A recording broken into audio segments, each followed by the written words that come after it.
Hello everyone, कैसे हैं आप लोग। होप सो कि इस पेंडेमिक सिचुएशन में आप सब अपने अपने घर पर अच्छे से सुरक्षित होंगे।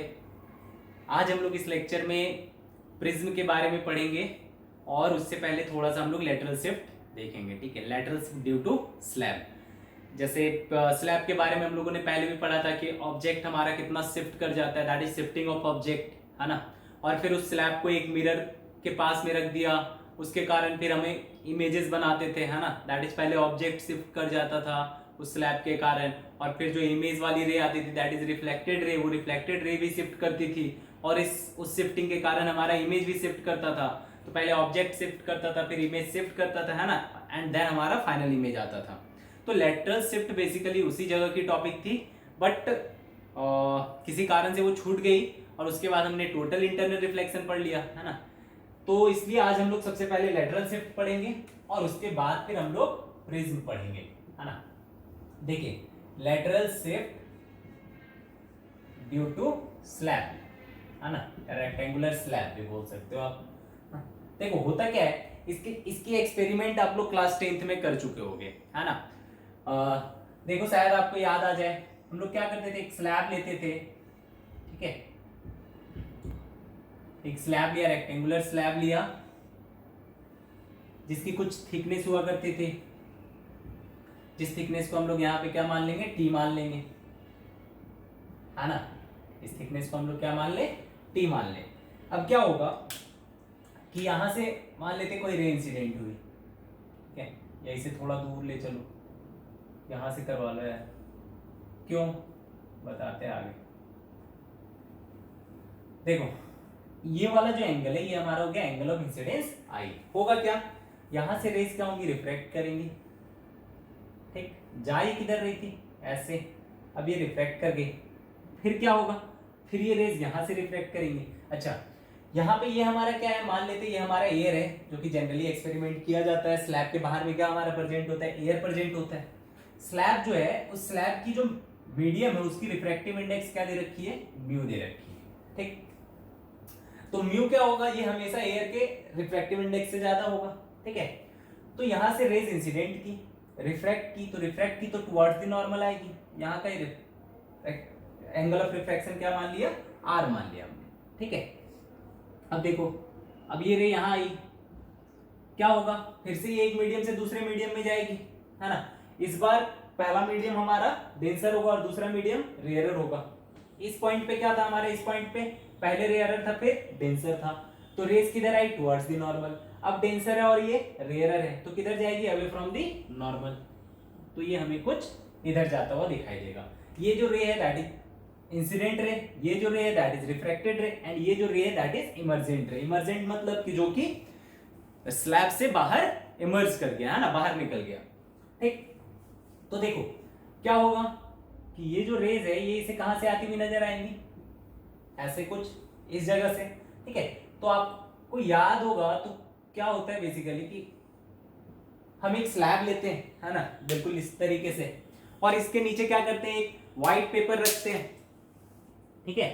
इसके नीचे क्या करते हैं हम लोग, एक व्हाइट पेपर रखते हैं, और इस व्हाइट पेपर के एक साइड क्या करते हैं, दो पिंस को रख देते हैं, है ना। उसके बाद फिर क्या करते हैं, उसके बाद हम इस पिंस को इस साइड से देखने की कोशिश करते हैं, और ये पिन हमें कहां नजर आ रहा होता है, उस जगह पे हम लोग क्या करते हैं, फिर से दो पिन को लगाते हैं, ठीक है। और फिर क्या करते हैं, पहले वाले दो पिन से एक लाइन खींचते हैं, और फिर जो बाद में जो इमेजेस मुझे नजर आई है वो ऑब्जेक्ट कहां नजर आ रही है ना, वहां पे दो पॉइंट्स को रख, दो पिंस को रखते हैं, और फिर चारों पिंस क्या कर जाते हैं, एक ही लाइन में लाई करते हैं, ऐसा हमें लग रहा होता है ना। फिर हम स्लैब को हटाते हैं तो पता क्या चलता है कि दो पिन हमारा यहां पे लगा हुआ है और दो पिन हमारा यहां पे लगा हुआ है, एक लाइन ऐसा और एक लाइन ऐसा। तो होता क्या है, जो इंसिडेंट रे होती है वो क्या कर जाती है, कुछ शिफ्ट कर जाती है, ठीक है, दैट इज शिफ्टिंग। और फिर वहां से हम लोग क्या निकाल लेते हैं, शिफ्ट को निकाल लेते हैं। तो आप इसे लेटरल शिफ्ट कह सकते हो, या फिर क्या करते हैं, बुक्स वगैरह में क्या करते हैं, हम इसे आगे की तरफ बढ़ा देते हैं, दैट इज ये हमारा इंसिडेंट रे, तो ये हमारा शिफ्ट हो जाएगा, है ना। इसे यहां पे अगर खींचना चाहे तो ये ऐसा होगा, ये हो गया हमारा लेटरल शिफ्ट, इसे हम डिनोट कर लेते हैं एलएस से, है ना। तो यही हमें निकालना है। कैसे निकलेगा, देखो ये म्यू पता, टी पता, ठीक है। अब मुझे क्या निकालना है, लेटरल शिफ्ट निकालना है कि इसके कारण ये जो रे है वो कितना शिफ्ट कर जाएगी। ठीक है, अच्छा क्या ये रे डेविएट कर रही है, देखो ये जो इंसिडेंट रे क्या ये डेविएट कर रही है, डेविएट मतलब कि कुछ एंगल से क्या कर जाना, घूम जाना। देखो ये इंसिडेंट रे ऐसी थी, ये इमर्जेंट रे ऐसी है, तो दोनों लाइट रेज क्या है, पैरेलल है। अगर दोनों पैरेलल है तो डेविएटेड है क्या, फाइनल रे डेविएटेड है क्या, नहीं डेविएटेड नहीं है। क्या ये इससे कुछ एंगल पे है, नहीं, ये दोनों क्या है, सेम एंगल पे, तभी पैरेलल है ना। दोनों क्या पैरेलल मतलब दोनों के बीच का एंगल जीरो है, तो जीरो डेविएशन, बट क्या कर जा रहा है, शिफ्ट कर जा रहा है। तो ये शिफ्ट हमें निकालनी है। कैसे निकलेगा, देखो अगर ये एंगल आई है तो ये क्या हो जाएगा, आर हो जाएगा। ये आर है तो ये है ना, ये एंगल भी क्या हो जाएगा, देखो ये एंगल आर, तो ये एंगल भी हमारा आर हो जाएगा। अगर ये आर है तो ये क्या होगा, बोलो, ये आई ये आर, तो ये क्या हो जाएगा, ये हमारा आई हो जाएगा। ठीक है, कैसे पता है ना यार, कैसे लिखोगे, यहां मान लो यहां पे लिखोगे 1 into sine I that is equal to mu into sine R, है ना। अब यहाँ पे मान लो कि ये आई कुछ आई नहीं, यहाँ पे मान लो आई डैश है। ठीक है, तो यहाँ पे इक्वेशन क्या लिखते हैं आप, नीचे में इक्वेशन लिखते हैं mu into sine R that is equal to 1 into sine I dash, है ना।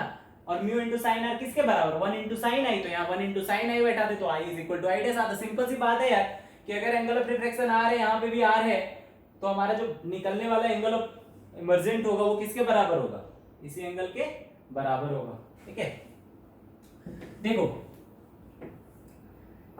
अब मुझे ये शिफ्ट निकालनी है। अब सोचो कैसे निकालोगे आप, ये थिकनेस पता है, ये म्यू पता है। ध्यान से देखो इस ट्राइंगल को, देखो इस पॉइंट को मान लो ए, इस पॉइंट को मान लो बी, इस पॉइंट को मान लो सी। ठीक है, और इस पॉइंट को मान लो डी। आपको क्या निकालना है, सीडी निकालना है ना, एलएस मतलब सीडी निकालना है। ठीक है, देखो ये एंगल कितना है हमारा, आर है। ठीक है, और ये पूरा एंगल कितना है हमारा, ये पूरा एंगल, देखो ये आई, तो ये रेड वाला एंगल कितना होगा, आई होगा, ये रेड वाला एंगल आई हो गया हमारा। ठीक है, अब देखो किसी तरीके से अगर हमारा ये वाला पाथ दैट इज एसी वाला लेंथ पता चल जाए तो हमारा सीडी वाला लेंथ पता चल जाए। क्यों, क्योंकि आई पता तो आर पता है ना, आर पता तो ये वाला एंगल पता है ना। ये पूरा एंगल कितना है, आई है, तो ये एंगल कितना है, आई माइनस आर है। ठीक है, तो ये एंगल पता चल गया अगर हमें, और ये डिस्टेंस पता चल जाए, तो sine theta is equal to P by H से ये वाला चीज पता चल जाएगा, सीडी, है ना। पी बाई एच मतलब सीडी बाई एसी, तो आई और आर पता, तो आई माइनस आर पता, तो साइन आई माइनस आर पता। सही है सर, एसी पता कर लेंगे, एसी पता चल जाएगा तो सीडी पता चल जाएगा। ठीक है, चलिए निकालने की कोशिश करते हैं। देखो एसी को निकालना है, क्या सर हमें टी पता है, टी पता, आर पता है, आर पता। ठीक है, टी मतलब क्या, ये वाली डिस्टेंस ए बी, है ना। ए बी किसके बराबर है, ए बी बराबर है हमारा टी के, ए बी बराबर है टी के। देखो यहां से मुझे क्या चाहिए, एसी चाहिए, ये वाला पता है और ये एंगल पता है। बताओ कौन सा फॉर्मूला लगाएं, कॉस आर लगाओ सर आप। क्यों, क्योंकि हाइपोटेनस निकालना है आपको। कॉस आर पता है आपको, और बेस पता है, तो बेस और हाइपोटेनस का फॉर्मूला कौन सा लगेगा, कॉस का लगेगा। तो cos R is equal to base by hypotenuse, और बेस हमारा किसके बराबर है, एबी के बराबर है। तो ये हो गया एबी अपॉन हाइपोटेनस मतलब एसी। ठीक है, तो यहां से एसी हमारा किसके बराबर आ जाएगा, एबी किसके बराबर है, एबी है हमारा टी के बराबर, है ना। तो ये हो गया टी अपॉन एसी, ठीक, sorry T upon cos are.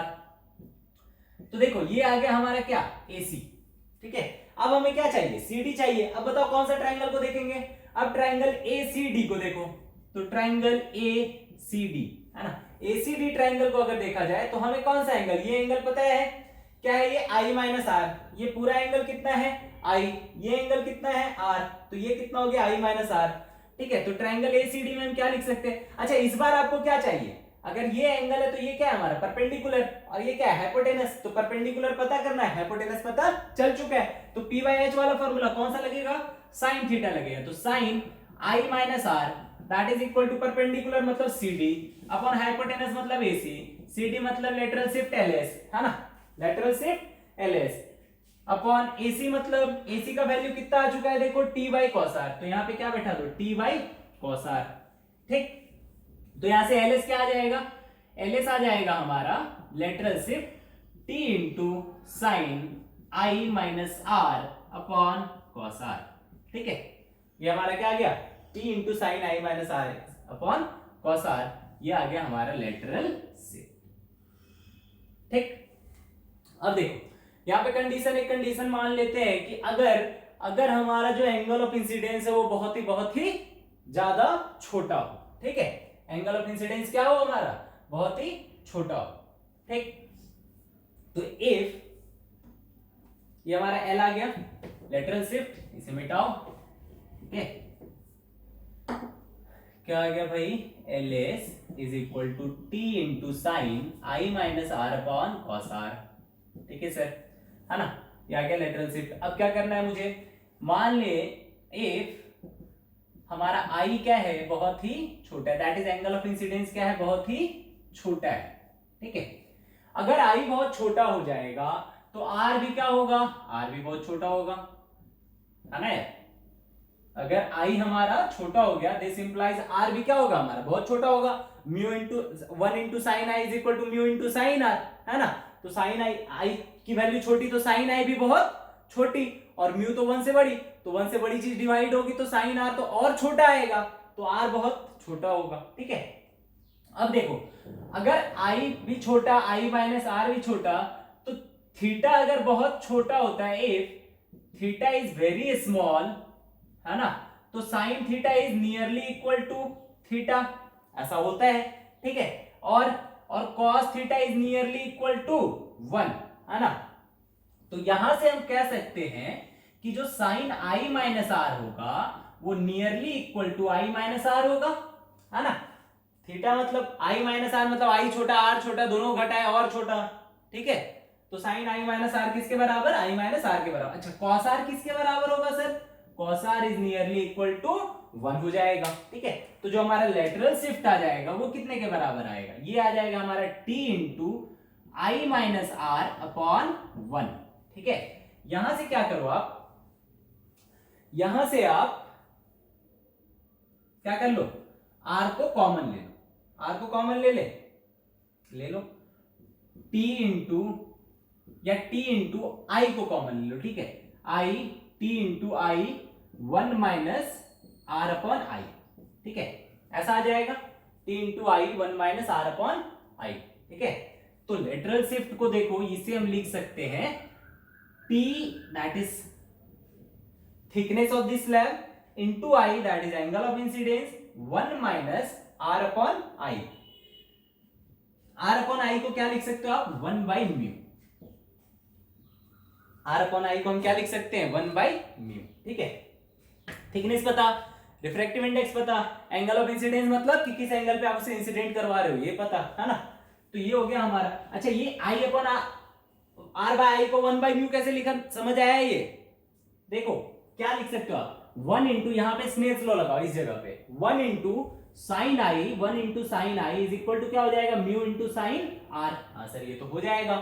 अब आई छोटा तो साइन आई को आई लिखेंगे, आर छोटा तो साइन आर को आर लिखेंगे, तो बताओ आर बाय आई क्या आ जाएगा, यहां से आर बाय आई आ जाएगा सर, ये आई इधर और म्यू इधर, तो r by i is equal to 1 by mu आ जाएगा, ठीक है। और वहीं से आर बाय आई को हम लोग क्या लिख दिए हैं, 1 बाई म्यू लिख दिए हैं। तो अगर एंगल हमारा बहुत छोटा है that is angle of incidence बहुत छोटा है, तो जो लेटरल शिफ्ट आती है उसका फार्मूला ये होता है, ठीक है। अब देखो एक छोटा सा क्वेश्चन कर लेते हैं इसके ऊपर,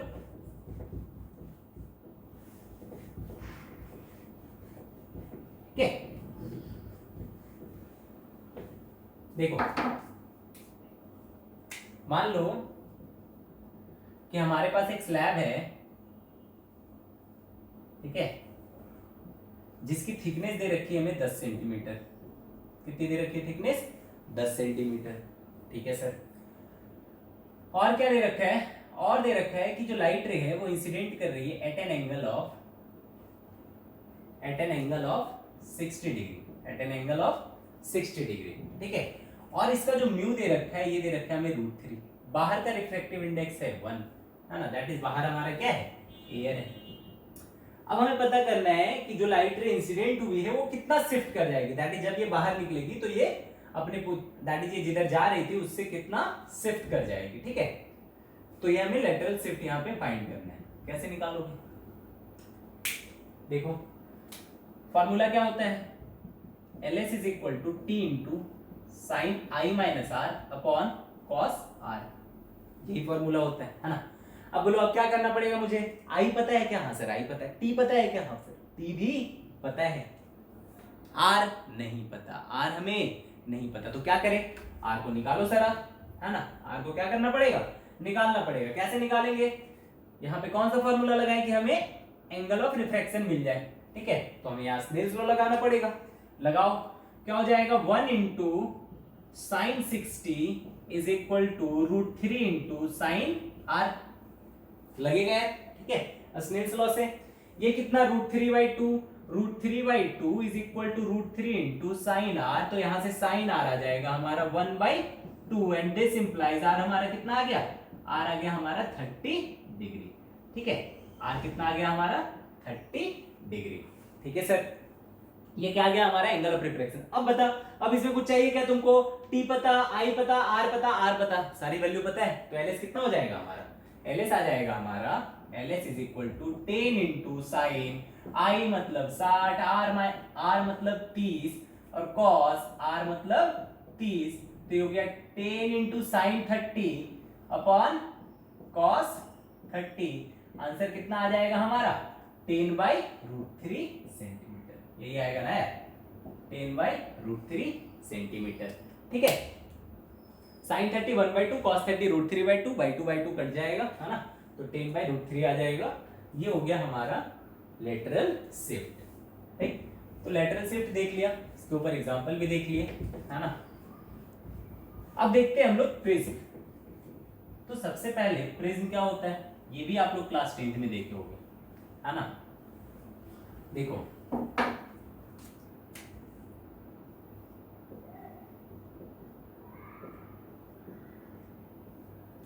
देखो प्रिज्म क्या होता है हमारा, देखा आप लोगों ने प्रिज्म कैसा होता है, कुछ ऐसा, इधर से ढक दो और इधर से ढक दो, ठीक है, ये हो गया बेस, ऐसा, दैट इज ये ठीक है, ये हो गया हमारा प्रिज्म, ठीक, ऐसा, है ना, इधर ट्रायंगल, बट ऐसे प्रिज्म को हम लोग ट्रायंगुलर प्रिज्म बोलते हैं, ठीक है, ऐसे प्रिज्म को हम लोग क्या बोलते हैं, ट्रायंगुलर प्रिज्म, ठीक, देखो प्रिज्म बेसिकली अगर हम इसे डिफाइन करें तो क्या बोलेंगे, it is a 3 dimensional shape, it is a 3 dimensional shape, है ना, और बोल सकते हो इट इज, ठीक है, या फिर इसी में लिख सकते हो with homogeneous and transparent medium, with homogeneous and transparent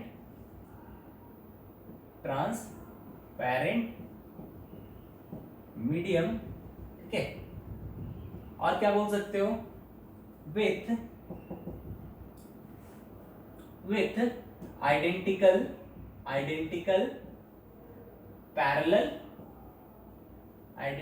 parallel ends, है ना, and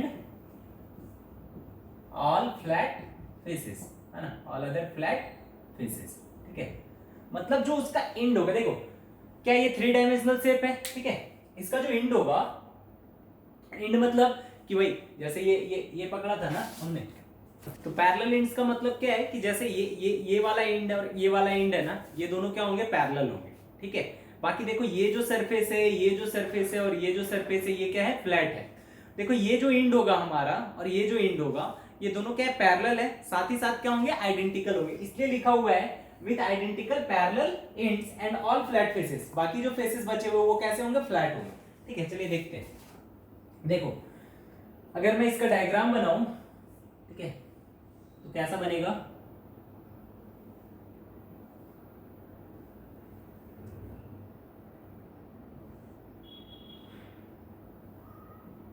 ठीक है,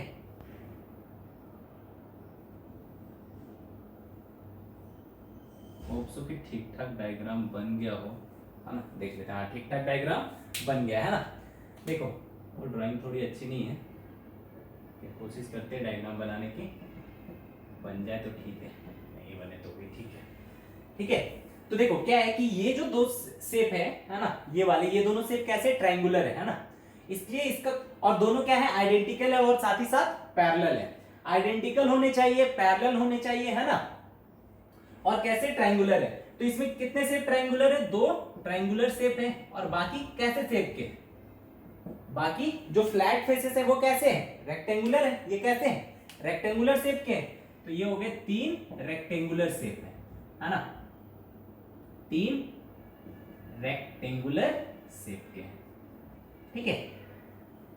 तो इसलिए चूंकि इसके पैरेलल एंड्स कैसे हैं, ट्रायंगुलर हैं, है ना, इसलिए इसे हम लोग क्या बोलते हैं, ट्रायंगुलर प्रिज्म। इसलिए हम लोग इसे क्या बोलते हैं, ट्रायंगुलर प्रिज्म, ठीक है। अब देखो, अगर मान लो कि ऐसा कुछ होता, देखो ये हमारा एक एंड होता और ये हमारा एक एंड होता, क्या ये प्रिज्म कहलाएगा? हाँ बताओ, ये क्या ये प्रिज्म कहलाएगा? ये प्रिज्म हमारा नहीं कहलाएगा। क्यों?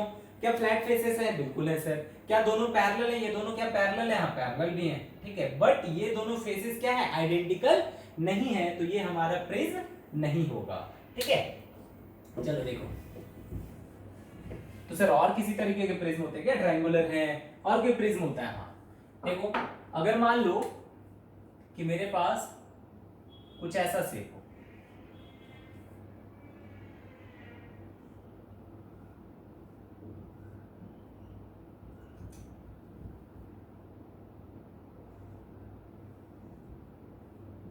ठीक है, इसे मिला दिया, इसे मिला दिया, इसे मिला दिया, है ना, इसे मिला दिया। देखो क्या है, अब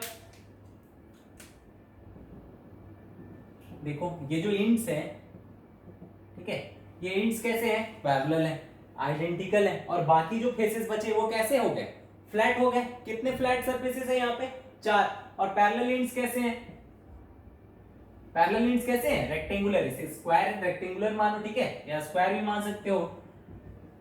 तो 2 रेक्टेंगुलर या रेक्टेंगल, 2 रेक्टेंगुलर शेप जो कि क्या है, पैरेलल और आइडेंटिकल है। ये क्या है, पैरेलल है और आइडेंटिकल है ना। और जो फ्लैट सरफेसेस कितने हैं यहाँ पे, 4 है। तो 4 रेक्टेंगुलर फ्लैट सरफेसेस, ठीक है, 4 रेक्टेंगुलर फ्लैट सरफेसेस, ठीक है।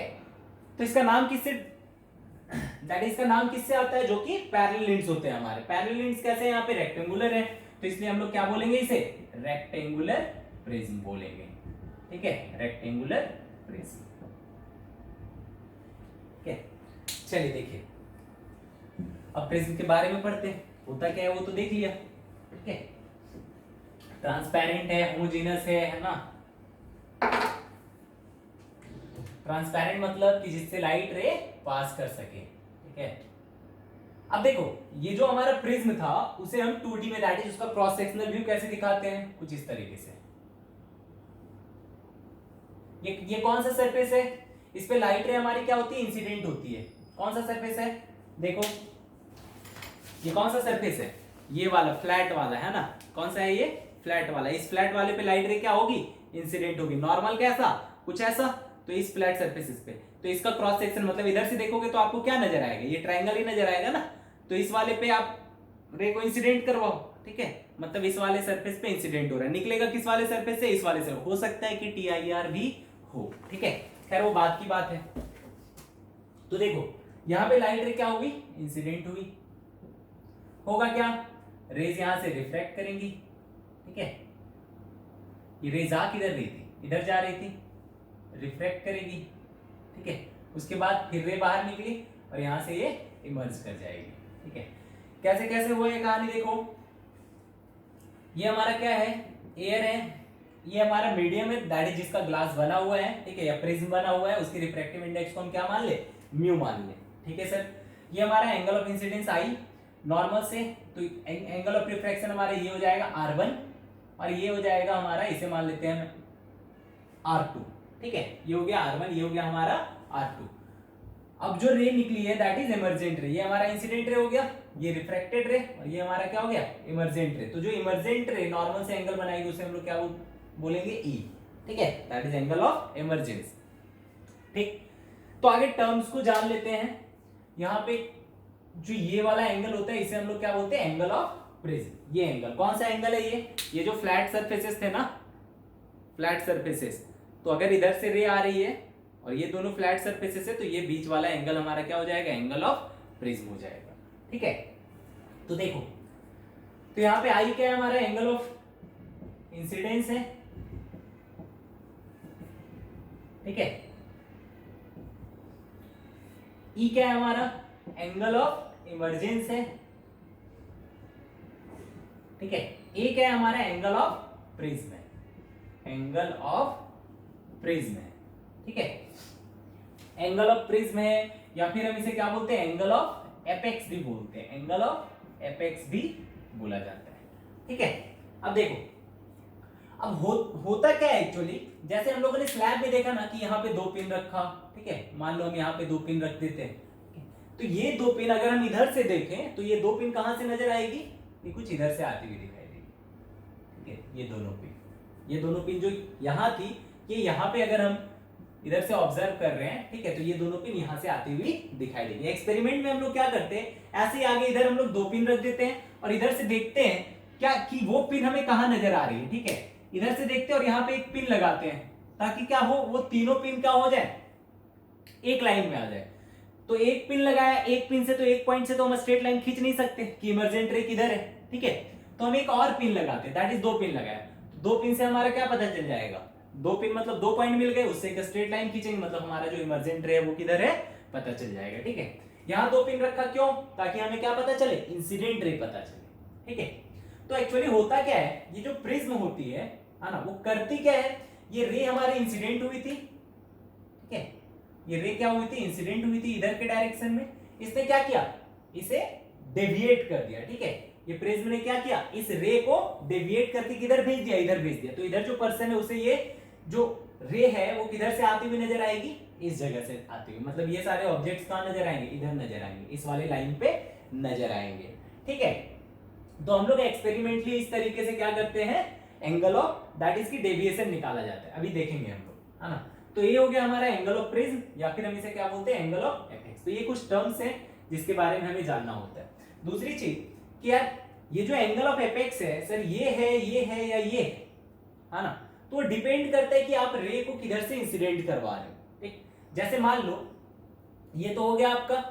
ठीक है, अब देखो मान लो कि मैं रे को इधर से ना इंसिडेंट करवा के इस साइड से इंसिडेंट करवाता हूं, कैसे, कुछ इस डायरेक्शन में, तो हमारा नॉर्मल कौन सा हो गया, ये हो गया। ठीक है, अब क्या होगी, ये रे किधर जा रही थी, इस डायरेक्शन में जा रही थी, है ना, क्या कर जाएगी, ये रिफ्लेक्ट करेगी टुवर्ड्स दी नॉर्मल। फिर यहाँ पे हम लोग क्या खींचेंगे, नॉर्मल खींचेंगे। ये रे किधर जा रही थी, इधर जा रही थी, अब ये किधर जाएगी, अवे फ्रॉम द नॉर्मल। ठीक है, देखो पहले कहानी कैसी थी, पहले कहानी ऐसी थी, ये इस पे टकरा रही थी, इधर जा रही थी, और फिर ये ऐसे आ रही थी, तो ये हमारा एंगल ऑफ एपेक्स था। अब क्या हो गया, अब रे ऐसे आ रही है और इससे निकल रही, तो हमारा एंगल ऑफ एपेक्स कौन हो जाएगा, ये हो जाएगा। ठीक है, अगर रे ऐसे आती तो टुवर्ड्स दी नॉर्मल जाएगी, यहाँ नॉर्मल खींचोगे, इधर जा रहा था ये, अभी फ्रॉम दी नॉर्मल चलेगी, यहाँ पे एंगल ऑफ एपेक्स हमारा ये वाला हो जाएगा। ठीक है, तो ये डिपेंड करता है बेसिकली कि हम दैट इज की रे को किधर से इंसिडेंट करवा रहे हैं, उस हिसाब से हमारा एंगल ऑफ प्रिज्म या एंगल ऑफ एपेक्स डिफाइन किया जाएगा। ठीक है, क्योंकि अच्छा सारे क्या एंगल सेम होंगे क्या, कुछ बोलो सर इधर से लो सारे एंगल तो सेम है, सेम नहीं होते बाबा। मान लो ये हमारा 60 डिग्री है, ये भी 60, ये भी 60, तब तो ये सेम है। लेकिन मान लो ये हमारा 90 है, ये 60 है, ये 30 है, ऐसा भी तो प्रिज्म हो सकता है ना। तो एक बार इधर से लोगे तो एंगल ऑफ एपेक्स हमारा, ये एंगल ऑफ प्रिज्म हमारा 90 होगा, इधर से लोगे तो 60 होगा, और इधर से लोगे तो 30 होगा। ठीक है, खैर चलिए देखिए, तो क्या करना है, प्रिज्म करता क्या है बेसिकली, ये रेस को क्या करवाता है, डेविएट करवाता है। तो हम लोग पढ़ेंगे डेविएशन, है ना। देखिए प्रिज्म में एंगल ऑफ डेविएशन,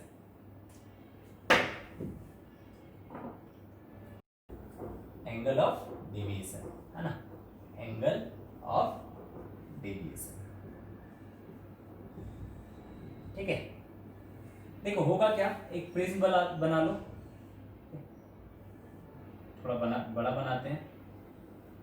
ठीक, यहां से लाइट रे को इंसिडेंट करवाओ, ये रे जा किधर रही थी, ऐसे जाएगी किधर, टुवर्ड्स द नॉर्मल झुक जाएगी, फिर क्या होगा, फिर यहाँ पे नॉर्मल खींचेंगे, फिर लाइट रे रिफ्रैक्ट करेगी, तो यहाँ से रिफ्रैक्शन के बाद ये किधर जाएगी, अवे फ्रॉम दी नॉर्मल। ठीक है, ये हमारा एंगल ऑफ इंसिडेंस नॉर्मल के साथ इंसिडेंट रे का, ये रिफ्रैक्टेड रे तो नॉर्मल के साथ रिफ्रैक्टेड रे, एंगल ऑफ रिफ्रैक्शन r1, इस एंगल को मान लेते हैं हम लोग r2 और इसे मान लेते हैं हम लोग एंगल E, इमर्जेंट रे नॉर्मल के साथ एंगल ऑफ इमर्जेंस, और ये हमारा क्या हो गया, एंगल ऑफ एपेक्स। ठीक, तो रे जा किधर रही थी, इधर, गई किधर, इधर। ठीक है, किधर गई, इधर, तो एंगल ऑफ डेविएशन कौन सा हो गया हमारा, ये वाला एंगल, दैट इज जा इधर रही थी, चली गई इधर, तो इतना डेविएट कर गई, है ना, तो ये वाला जो एंगल है हमारा, ये हमारा क्या हो गया, एंगल ऑफ डेविएशन हो गया। अब मुझे ये डेल्टा निकालना है, सोचो कैसे निकलेगा, सोचो कि ये वाला डेल्टा हमें निकालना है, कैसे निकलेगा। देखो देखो, ये एंगल अगर आई है तो ये पूरा एंगल कितना है, कौन सा, ये वाला, यहां से यहां तक ये एंगल कितना हो जाएगा, आई के बराबर हो जाएगा, तो ये एंगल कितना होगा हमारा, देख रहे हो, ये पूरा एंगल वर्टिकली ऑपोजिट एंगल है ना, ये पूरा कितना हो जाएगा, ये आई तो ये आई, तो ये एंगल कितना हो जाएगा, आई में से r1 चला जाएगा तो ये हो जाएगा i माइनस r1। ठीक है सर, देखो अगर ये E, तो ये पूरा कितना होगा, ये भी हमारा E होगा, वर्टिकली ऑपोजिट एंगल, तो ये कितना हो जाएगा, E माइनस r2, तो ये हो गया हमारा E माइनस r2। ठीक है, अब सुनो ध्यान से, ये हो गया i माइनस r1, ये हो गया E माइनस r2। अब इस ट्राइंगल को देखो, ये जो अंदर में ट्राइंगल बन रहा है, 1 2 3, ये 3 पॉइंट का ट्राइंगल। ठीक है, इस ट्राइंगल को अगर तुम देखोगे तो ये ट्राइंगल तुम्हारा कुछ ऐसा बन रहा है। ठीक है, ये एंगल है आपका डेल्टा, ये है हमारा i माइनस r1 और ये हमारा E माइनस r2। ठीक है, तो डेल्टा हमारा किसके बराबर होगा, that is angle of deviation, इन दो इंटीरियर एंगल के सम के बराबर ये हमारा एक्सटीरियर एंगल होगा। ठीक है, इससे जो टच में नहीं है, बाकी जो एक्स्ट्रा जो एंगल्स होंगे उन दोनों का सम हमारा किसके बराबर होगा, जो बचा हुआ है उसके एक्सटीरियर एंगल के बराबर होगा। ठीक है, तो हम यहां से क्या लिख सकते हैं, delta is equal to i minus r1 plus E minus r2, ये क्या आ जाएगा हमारा i plus E minus r1 plus r2, तो ये हो गया हमारा एंगल ऑफ डेविएशन। ठीक है, अब देखो, अब ये हमारा i माइनस r1 और ये हमारा E माइनस r2। ठीक है, तो यहां से आ गया हमारा डेल्टा एंगल ऑफ डेविएशन आ गया i plus E minus r1 plus r2। ठीक है, अब देखो ये जो r1 प्लस r2 होता है हमारा, वो किसके बराबर होता है, ठीक ध्यान से देख, तो ये अगर r1 है, ठीक है, तो ये एंगल कितना होगा, ये वाला एंगल, ये वाला, ये अगर r1 है, अगर ये हमारा नॉर्मल है तो ये पूरा कितना है 90 डिग्री, तो ये कितना है हमारा 90 माइनस r1, ये ब्लैक वाला एंगल कितना हो गया 90 माइनस r1। ठीक है, अच्छा तो ये वाला एंगल कितना होगा, ये पूरा हमारा 90 है और ये हमारा r2 है, तो ये कितना हो जाएगा 90 माइनस r2, तो ये एंगल जो है हमारा ये कितना है 90 माइनस r2 है। ठीक है, अब ध्यान से देखो, तो इस वाले ट्राइंगल को ABC, इस पॉइंट को मान लो D और इस पॉइंट को मान लो E। ठीक है, तो ADE ट्राइंगल ADE। ठीक है, इस ट्राइंगल को अगर देखते हैं हम लोग तो क्या पता चलेगा, ये हमारा क्या है A है, ये एंगल क्या है हमारा 90 माइनस r1 है और ये एंगल क्या है हमारा 90 माइनस r2 है। ठीक है, अब देखो यहां से हम लिख सकते हैं A plus 90 minus r1 plus 90 minus r2 is equal to क्या लिख सकते हैं, इज इक्वल टू 180 डिग्री, है ना, ट्राइंगल के तीनों एंगल का सम किसके बराबर होगा, 180 डिग्री के बराबर होगा। अब यहां से आप क्या लिख सकते हो, लिख सकते हो A minus r1 minus r2 90 plus 90 180 is equal to 180, है ना, ये और ये कट जाएगा तो जीरो बचेगा। तो यहां से आप क्या लिख सकते हो, इस r1 और r2 को उधर भेज दो, तो A इज इक्वल टू क्या लिख सकते हैं r1 plus r2, A is equal to क्या लिख सकते हैं हम r1 प्लस r2। अब यहां से देखो, यहाँ अच्छा, यहाँ पे वेरिएबल की जगह हम कांस्टेंट रखे तो ज्यादा बेटर है ना, ये क्या हो जाए हमारा कांस्टेंट हो जाए, तो ये दो टर्म तो हमें नहीं निकालना पड़ेगा ना यार। तो ये हमारा जो r1 प्लस r2 है, ठीक है, किसके बराबर आया, A के बराबर। अब इसे हम किसमें पुट कर दें, इस एंगल ऑफ डेविएशन वाले फॉर्मूले में पुट कर देते हैं। ठीक है, एंगल ऑफ डेविएशन को किसे डिनोट कर रहे हैं, डेल्टा से, तो डेल्टा इज इक्वल टू क्या आ जाएगा I plus E minus r1 plus r2 की जगह क्या पुट कर दिया हमने, A को पुट कर दिया, तो डेल्टा आ गया हमारा I plus E minus E। ठीक है, तो ये होता है हमारा एंगल ऑफ डेविएशन। फॉर्मूला निकालना समझ गया, तो प्रिज्म करता क्या है, रे को डेविएट करती है, जो रे को डेविएट करेगी तो कितना डेविएट करेगी वो हमें निकालना था, तो निकाल लिया। ठीक है, अब ये जो एंगल ऑफ डेविएशन है ये किस पर डिपेंड करती है, क्या या उससे पहले क्वेश्चन ले लिया जाए? चलो एक क्वेश्चन कर लेते हैं। देख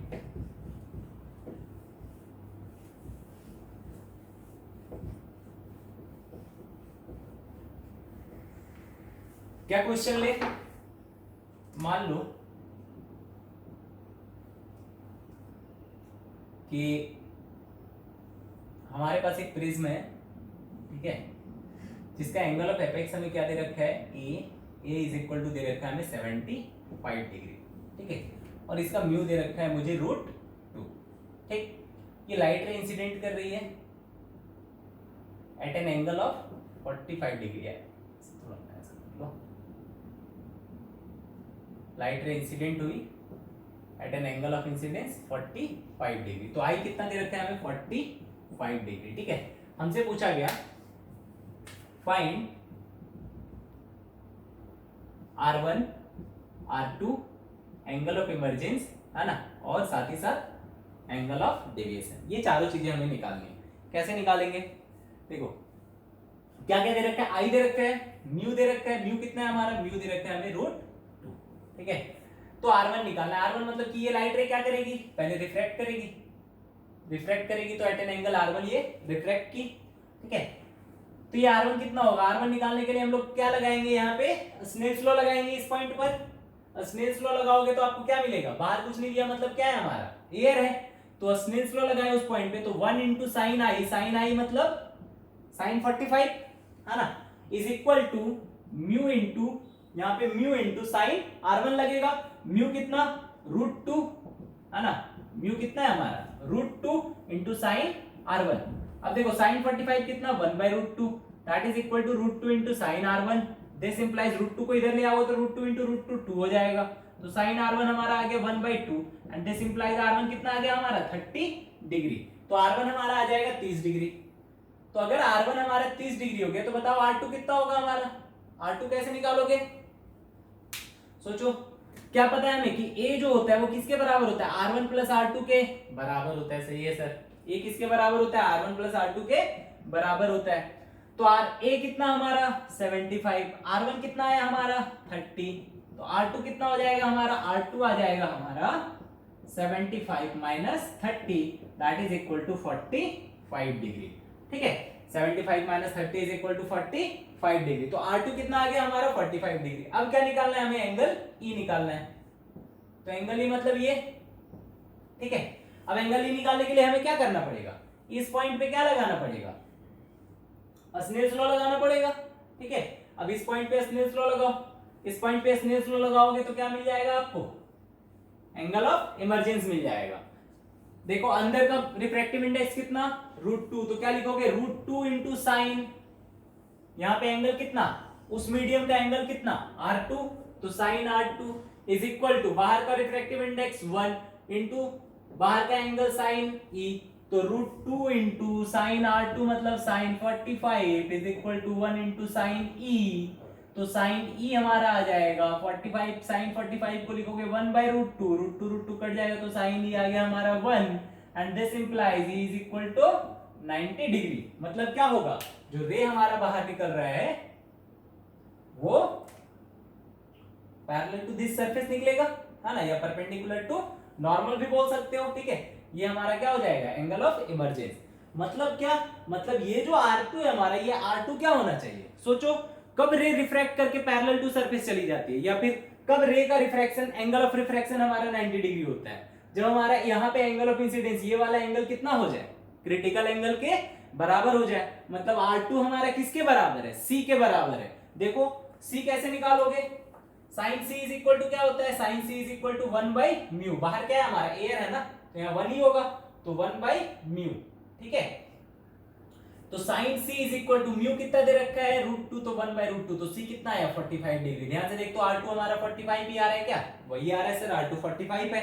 अगर 45 है मतलब ये R2 हमारा क्या है, क्रिटिकल एंगल है। अगर क्रिटिकल एंगल है तो रेज बाहर कैसे निकलेंगी, 90 डिग्री पे निकलेगी, ठीक है। इसलिए हमारा एंगल ऑफ इमर्जेंस कितना आ गया 90 डिग्री। तो बता दो इस हिसाब से हमारा डेल्टा क्या होगा, एंगल ऑफ डेविएशन क्या हो जाएगा हमारा, एंगल ऑफ डेविएशन जो हो जाएगा, angle of deviation that is delta i plus e minus a. I कितना है, आई है हमारा 45, ई कितना आया 90 और ए कितना है 75। ए कितना है 75, तो ये कितना आ गया आई 45, 90 माइनस 75 कितना 15, तो 45 और 15 60 डिग्री। तो डेल्टा कितना आ गया हमारा 60 डिग्री आ गया। ठीक है, चलिए और देखिए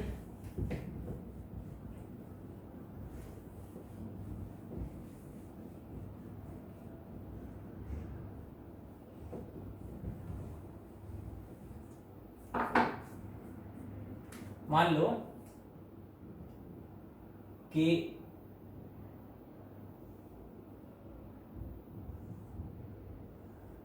ठीक है, ये हमारा कोई प्रिज्म है जिसका एंगल ऑफ एपेक्स कितना दे रखा है, ए दे रखा है मुझे 30 डिग्री। कितना दे रखा है 30 डिग्री। रे कैसे आ रही है, रे बिल्कुल इसके नॉर्मल में, दैट इज आई कितना है हमारा 0 आ रही है। ठीक है, ऐसा कुछ, ठीक, रेज कुछ ऐसे आ रही है। इसे थोड़ा बड़ा कर लो।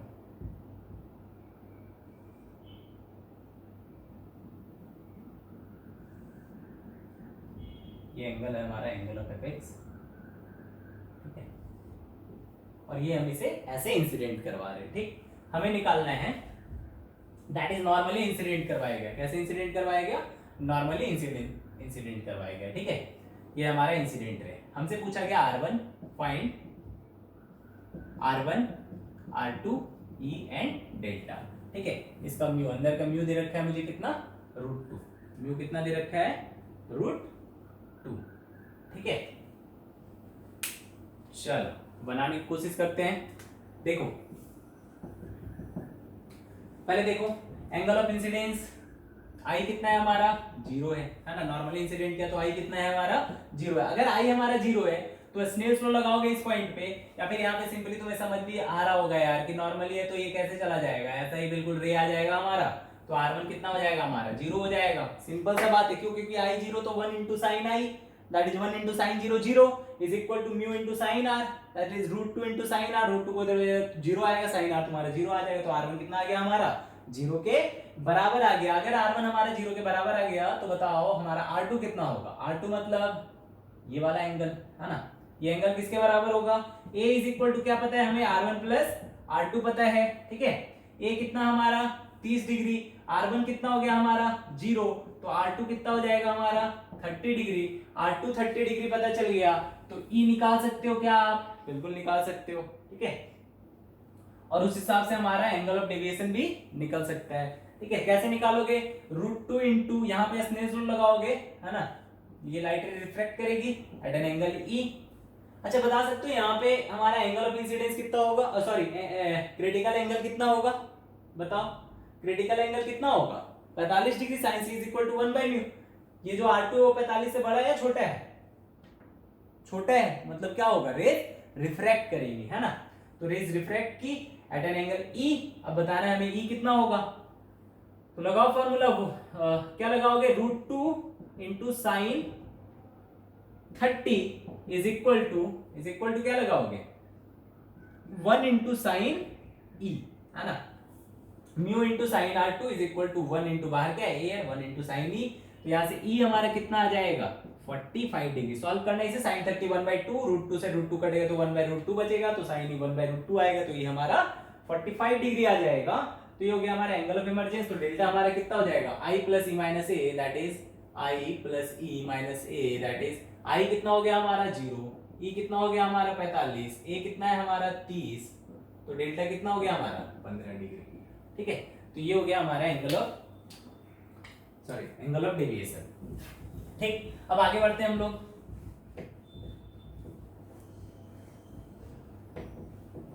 अब देखो जो हमारा एंगल ऑफ डेविएशन है, एंगल ऑफ डेविएशन है, ठीक है, कितने के बराबर आया ये I प्लस E माइनस ए। ये डिपेंड किस पर करता है, मतलब जो रे है वो कितना ज्यादा डेविएट कर जाएगी।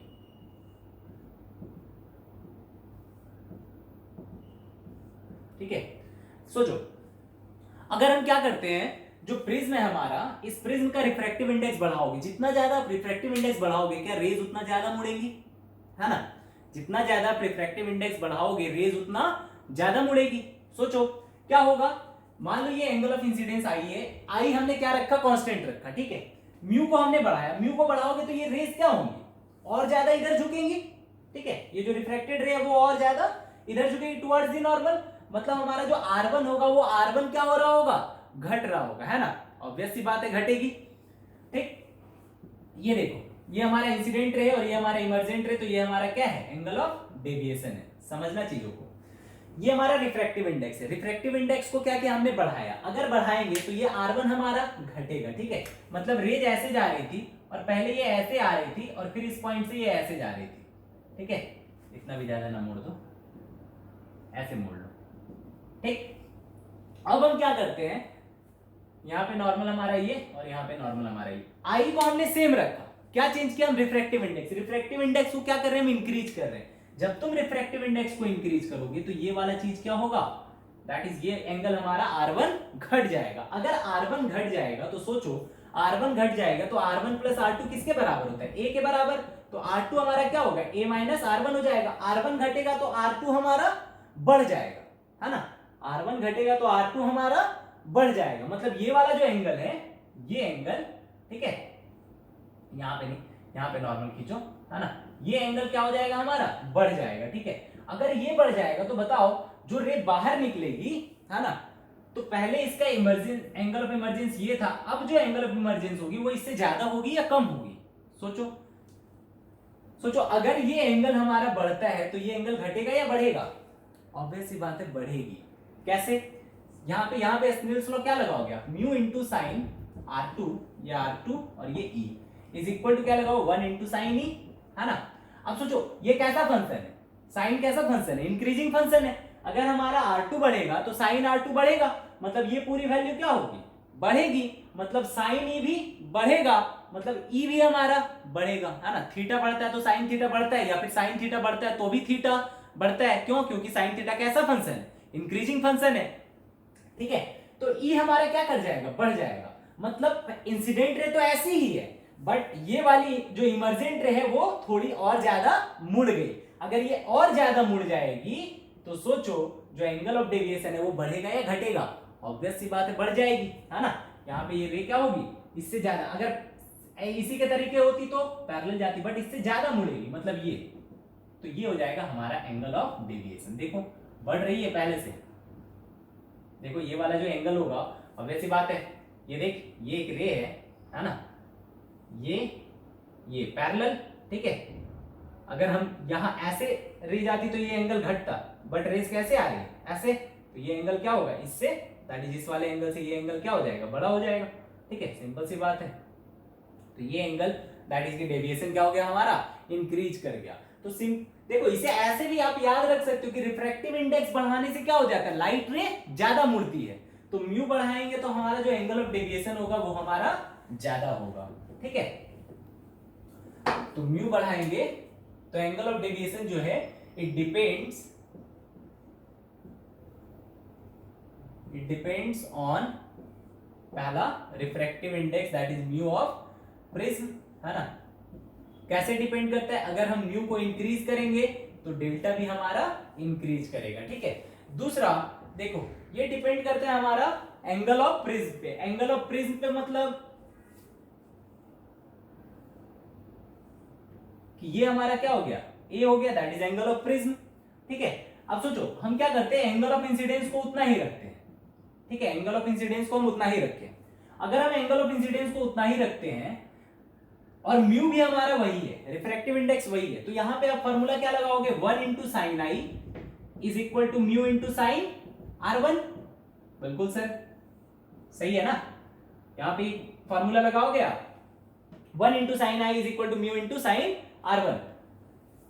अब देखो अब हम क्या करते हैं ना, आई को वही रखते हैं, म्यू को वही रखते हैं, चेंज क्या कर रहे हैं, एंगल ऑफ एपेक्स को या एंगल ऑफ प्रिज्म को। इसको चेंज करने से इसमें कोई चेंज नहीं आएगा, बिल्कुल नहीं आएगा। म्यू को चेंज किया क्या, नहीं किया। आई को चेंज किया क्या, नहीं किया। R1 चेंज नहीं होगा, ठीक है।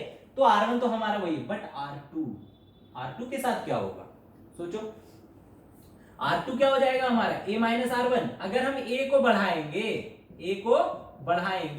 तो R2 हमारा इंक्रीज करेगा, A को बढ़ाएंगे तो R2 हमारा इंक्रीज करेगा। अगर R2 इंक्रीज करेगा तो हमारा जो इमर्जेंट रे है वो भी क्या होगा, that is angle of emergence है, वो भी क्या करेगा, इंक्रीज करेगा। मतलब E भी हमारा इंक्रीज करेगा। मतलब क्या ये ज्यादा मुड़ेगी इधर, है ना। अगर ये ज्यादा मुड़ेगी इधर तो एंगल ऑफ डेविएशन हमारा क्या होगा, ज्यादा होगा। मान लो पहले ये ऐसा होता तो हमारा डेविएशन ये होता।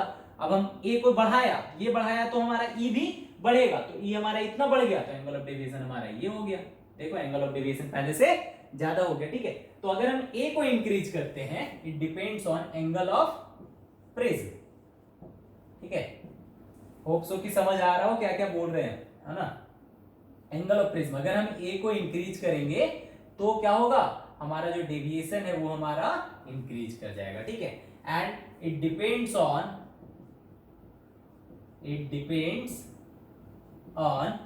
एंगल ऑफ इंसिडेंस आई, ठीक है, एंगल ऑफ इंसिडेंस आई। अब देखो आई के साथ क्या होता है, तो डेल्टा और आई का रिलेशन पता है क्या, delta is equal to i plus e minus a, ठीक है। ध्यान से देखो, तो आई के साथ तो रिलेशन निकालना है, ए हमारा कांस्टेंट है, ठीक है। अगर ये ई भी कांस्टेंट होता, अगर ये ई भी कांस्टेंट होता तो डेल्टा और आई का कैसा इक्वेशन होता, लीनियर इक्वेशन होता, ठीक है। बट ये जो ई है हमारा, वो ई हमारा कांस्टेंट नहीं है। क्या होगा, जैसे जैसे आप आई को चेंज करोगे वैसे वैसे R1 चेंज होगा, वैसे वैसे R2 चेंज होगा और वैसे वैसे ई भी चेंज होगा। That is E depends on I. तो अगर हम ई एज अ फंक्शन ऑफ आई मिल जाए हमें, तो हमें पता चल जाएगा कि डेल्टा आई के साथ कैसे चेंज हो रहा है। ये सोच के हमने क्या किया, ई को आई के टर्म्स में निकालने की कोशिश की और सोचा कि शायद हमें कुछ पता चले, ठीक है। देखो तो यहाँ एक छोटा सा प्रिज्म बना लेते हैं, है ना, और इक्वेशन लिखते हो, आई को ई के टर्म्स में निकालने की कोशिश करते हैं। ये हमारा आई R1 R2 एंगल ई, ठीक है। अब देखो क्या लिख सकते हो, यहाँ पे ये 1 ये म्यू, ठीक है, ये एंगल ऑफ एपेक्स ए। क्या लिख सकते हैं हम, 1 इंटू इस पॉइंट पे अगर हम स्नेल्स लॉ लगाएं इस पॉइंट पे तो क्या लिखेंगे, 1 into sine I is equal to mu into sine R1, ठीक है। पहले पॉइंट पे हमने स्नेल्स लॉ लगाया तो यहां से क्या पता चल गया, sine I is equal to mu into sine R1। तो यहां से आप लिख सकते हो sine R1 is equal to sine I by mu, ठीक है। देखो इसे हम अभी ऐसे ही रहने देते हैं, दूसरा इक्वेशन इस जगह पे लगाओ। यहाँ पे आप क्या लिख सकते हो, इस पॉइंट पे यहाँ पे लिख सकते हो स्नेल्स लॉ, है ना। यहाँ पे क्या लिख सकते हो, इसे हम अभी यहाँ रहने देते हैं। यहाँ लिख सकते हैं क्या, mu into sine R2 is equal to 1 into sine e, ठीक है। अब देखो हमें क्या चाहिए, आई और ई का रिलेशन चाहिए। अगर ये R2 R1 के टर्म्स में मिल जाए, ठीक है, तो ये R1 और ई का टर्म बन जाएगा और फिर R1 को किस में बैठा देंगे, आई के टर्म्स में बैठा देंगे, तो ये आई और ई का टर्म्स मिल जाएगा, ठीक है। तो देखो हम लोगों को क्या पता है कि जो A होता है वो किसके बराबर होता है, R1 प्लस R2 के बराबर होता है। तो यहाँ से R2 को हम क्या लिख सकते हैं, A माइनस R1 लिख सकते हैं, ठीक है। तो इसे हम लिख सकते हैं mu into sine A minus R1 is equal to sine E, ठीक है। क्या मिल गया हमें, R1 और E का रिलेशन मिल गया। क्या A कांस्टेंट म्यू कांस्टेंट है ना, तो R1 जैसे जैसे चेंज करेगा वैसे वैसे E चेंज करेगा। अब अगर हम R1 को किसके टर्म्स में लिख दें, I के टर्म्स में लिख दें, तो I और E का रिलेशन मिल जाएगा, ठीक है। तो देखो यहां से हम R1 निकाल सकते हैं क्या, बिल्कुल निकाल सकते हैं। R1 को यहां से क्या लिख सकते हो, sign inverse sine I upon mu, ठीक है, mu into sine A minus R1। अब R1 की जगह क्या लिखो आप, यहां क्या लिख सकते हो आप, mu into sine A minus R1 की जगह लिख सकते हैं sine inverse sine I by mu, है ना, that is equal to sine E, ठीक है। और फिर यहां से E को क्या लिख सकते हो आप, E को लिख सकते हैं E इज इक्वल टू, इस साइन को इधर लेते हो तो ये हो जाएगा sine inverse mu into sine A minus sign inverse sine I by mu. अब देखो क्या mu constant, A constant, mu constant, यहाँ I और यहाँ E, तो E और I का रिलेशन मिल गया। मतलब यहाँ पे हम E को किसके टर्म्स में लिख सकते हैं, I के टर्म्स में लिख सकते हैं। तो बताओ हम डेल्टा को क्या लिख देंगे, डेल्टा को लिखेंगे I प्लस ई के जगह क्या लिखेंगे, sine inverse mu sign A minus sign inverse sign I by mu, है ना, प्लस सॉरी माइनस ए। ठीक है, अब बताओ रिलेशन मिलके आपको कौन सा बड़ा फायदा हो गया। ठीक है, हमने सोचा था कि अगर डेल्टा और आई का रिलेशन अगर हमें पता चल जाता तो हम बता सकते थे कि डेल्टा आई के साथ कैसे वेरी कर रहा है। ठीक है, बट रिलेशन इतना गंदा सा आया कि हमें कुछ पता ही नहीं चल पाया, है ना। तो फिर हमने क्या किया, फिर कुछ कुछ चीजें होती है, आपके कंप्यूटर सॉफ्टवेयर वगैरह होता है, आप इक्वेशन डालोगे तो वो क्या दे देगा आपको, ग्राफ दे देगा। ठीक है, या फिर दूसरी क्या चीजें हैं कि आप एक्सपेरिमेंट कर लो। ठीक है, स्पेक्ट्रोमीटर नाम का एक इंस्ट्रूमेंट होता है जिससे हम लोग क्या करते हैं, प्रिज्म के डेविएशन, एंगल ऑफ डेविएशन निकालते हैं अलग अलग एंगल ऑफ इंसिडेंस पे। ठीक है, तो वहां से आप उसे क्या कर सकते हो, दैट इज अलग अलग एंगल ऑफ इंसिडेंस पे अलग अलग एंगल ऑफ इमर्जेंस आपको पता चल जाएगा, उससे अलग अलग एंगल ऑफ डेविएशन पता चल जाएगा। ठीक है, अलग अलग एंगल ऑफ डेविएशन पता चल जाएगा तो फिर आप क्या करो, उन सारे पॉइंट्स को बैठा करके वहां से ग्राफ निकाल लो। ठीक है, ऐसे भी ग्राफ निकाल सकते हो। तो बेसिकली ये चीज दैट इज एक्सपेरिमेंटल चीजों से हमें पता चला कि जो आई और डेल्टा का दैट इज जो डिपेंडेंसी होता है वो क्या होता है कि जैसे जैसे आई इंक्रीज करता है, ठीक है, वैसे वैसे इनिशियली डेल्टा डिक्रीज करता है। ठीक है, और फिर एक मिनिमम वैल्यू आती है और फिर हम आई को इंक्रीज करते हैं तो फिर डेल्टा हमारा इंक्रीज करने लगता है। ठीक है, बट वहां दैट इज कि उसका जो ग्राफ होता है वो हम लोग या तो एक्सपेरिमेंट से निकाल सकते हैं या फिर हम उसे किसी सॉफ्टवेयर को यूज करके निकाल सकते हो। ठीक है, देखो तो ये आ गया हमारा डेल्टा और आई का रिलेशन। ठीक, तो इसका जो ग्राफ आता है हमारा वो कैसा आता है, दैट इज आई और डेल्टा का, ये कुछ ऐसा आता है।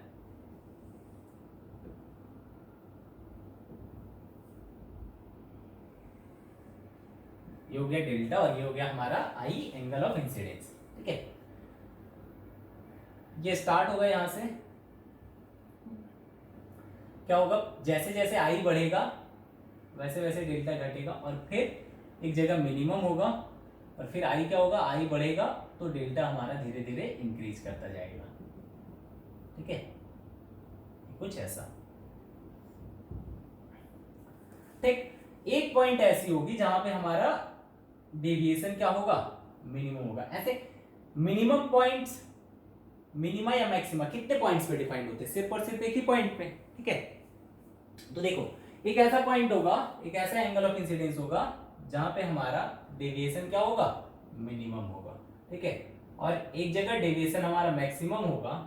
ठीक है, कहां डेविएशन मैक्सिमम होगा, सोचो जैसे जैसे आप बढ़ते जा रहे हैं, ये हमारा प्रिज्म है, ये हमारा प्रिज्म है। देखो जहां पे एंगल ऑफ आई हमारा मैक्स है, ठीक है, मैक्सिमम एंगल ऑफ आई, वहां पे हमारा डेविएशन क्या है, maximum. Maximum angle of incidence कितना हो सकता है, सोचो ये हमारा नॉर्मल है, ये एंगल ऑफ इंसिडेंस, ये मैक्सिमम कितना हो सकता है, पाई बाय 2 के बराबर हो सकता है। ठीक है, तो जब आई हमारा क्या हो जाए, पाई बाय 2 हो जाए तो हमारा डेल्टा क्या होता है, मैक्सिमम होता है। ठीक है, अब एक और चीज देखो,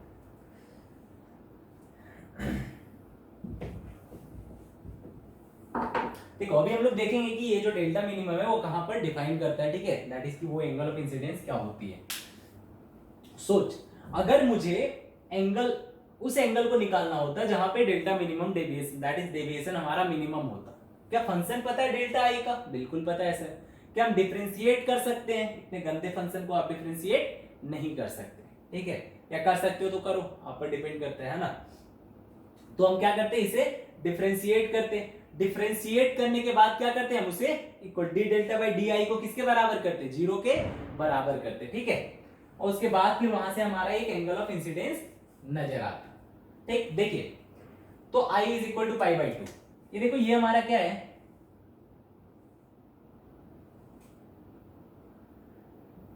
ये मान लो रे क्या कर रही है, यहां से at an angle, angle of incidence I पे इंसिडेंट कर रही है, रिफ्रैक्ट हुई एट एन एंगल R1, ये R2 और फिर यहां से रिफ्रैक्ट कर गई एट एन एंगल E। ठीक है, देखो मान लो ऐसा कि हमारा आई कितना है 30 डिग्री है, आई कितना है 30 डिग्री है, तो ई कितना है हमारा 40 डिग्री है, ठीक है, ई कितना है 40 डिग्री है। मान लो ये कितना है हमारा, ये है हमारा ये हमारा 35 डिग्री, कितना है हमारा 35 डिग्री, ऐसा कुछ मान लिया, ठीक है। अगर ये 30 डिग्री है तो R1 इससे छोटा होगा, R1 इससे छोटा होगा तो इसे मान लेते हैं हम कितना 25 डिग्री, R1 को कितना मान लिया हमने 25 डिग्री, ठीक है। अगर ये 25 डिग्री है, ठीक है, तो इसे कुछ भी मान लो, इसे 40 मान लो, ठीक है, 40 मान लो, कोई दिक्कत नहीं है, ऐसे 50 मान लो, नहीं 50 मत मानो, 40 ही मान लो, ठीक है। ये कितना हो गया 40।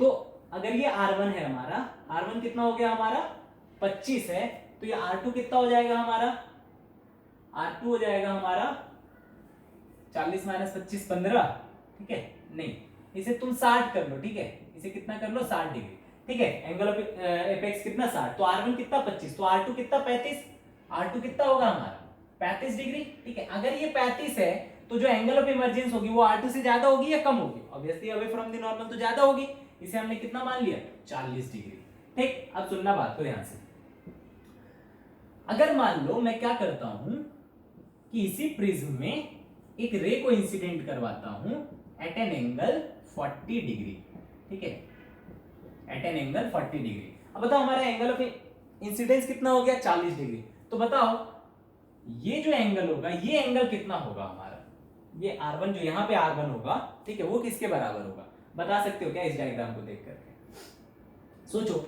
मान लो ये क्या हो गया हमारा R1 डैश, है ना, और इसे क्या मान लो आप R2 डैश। देखो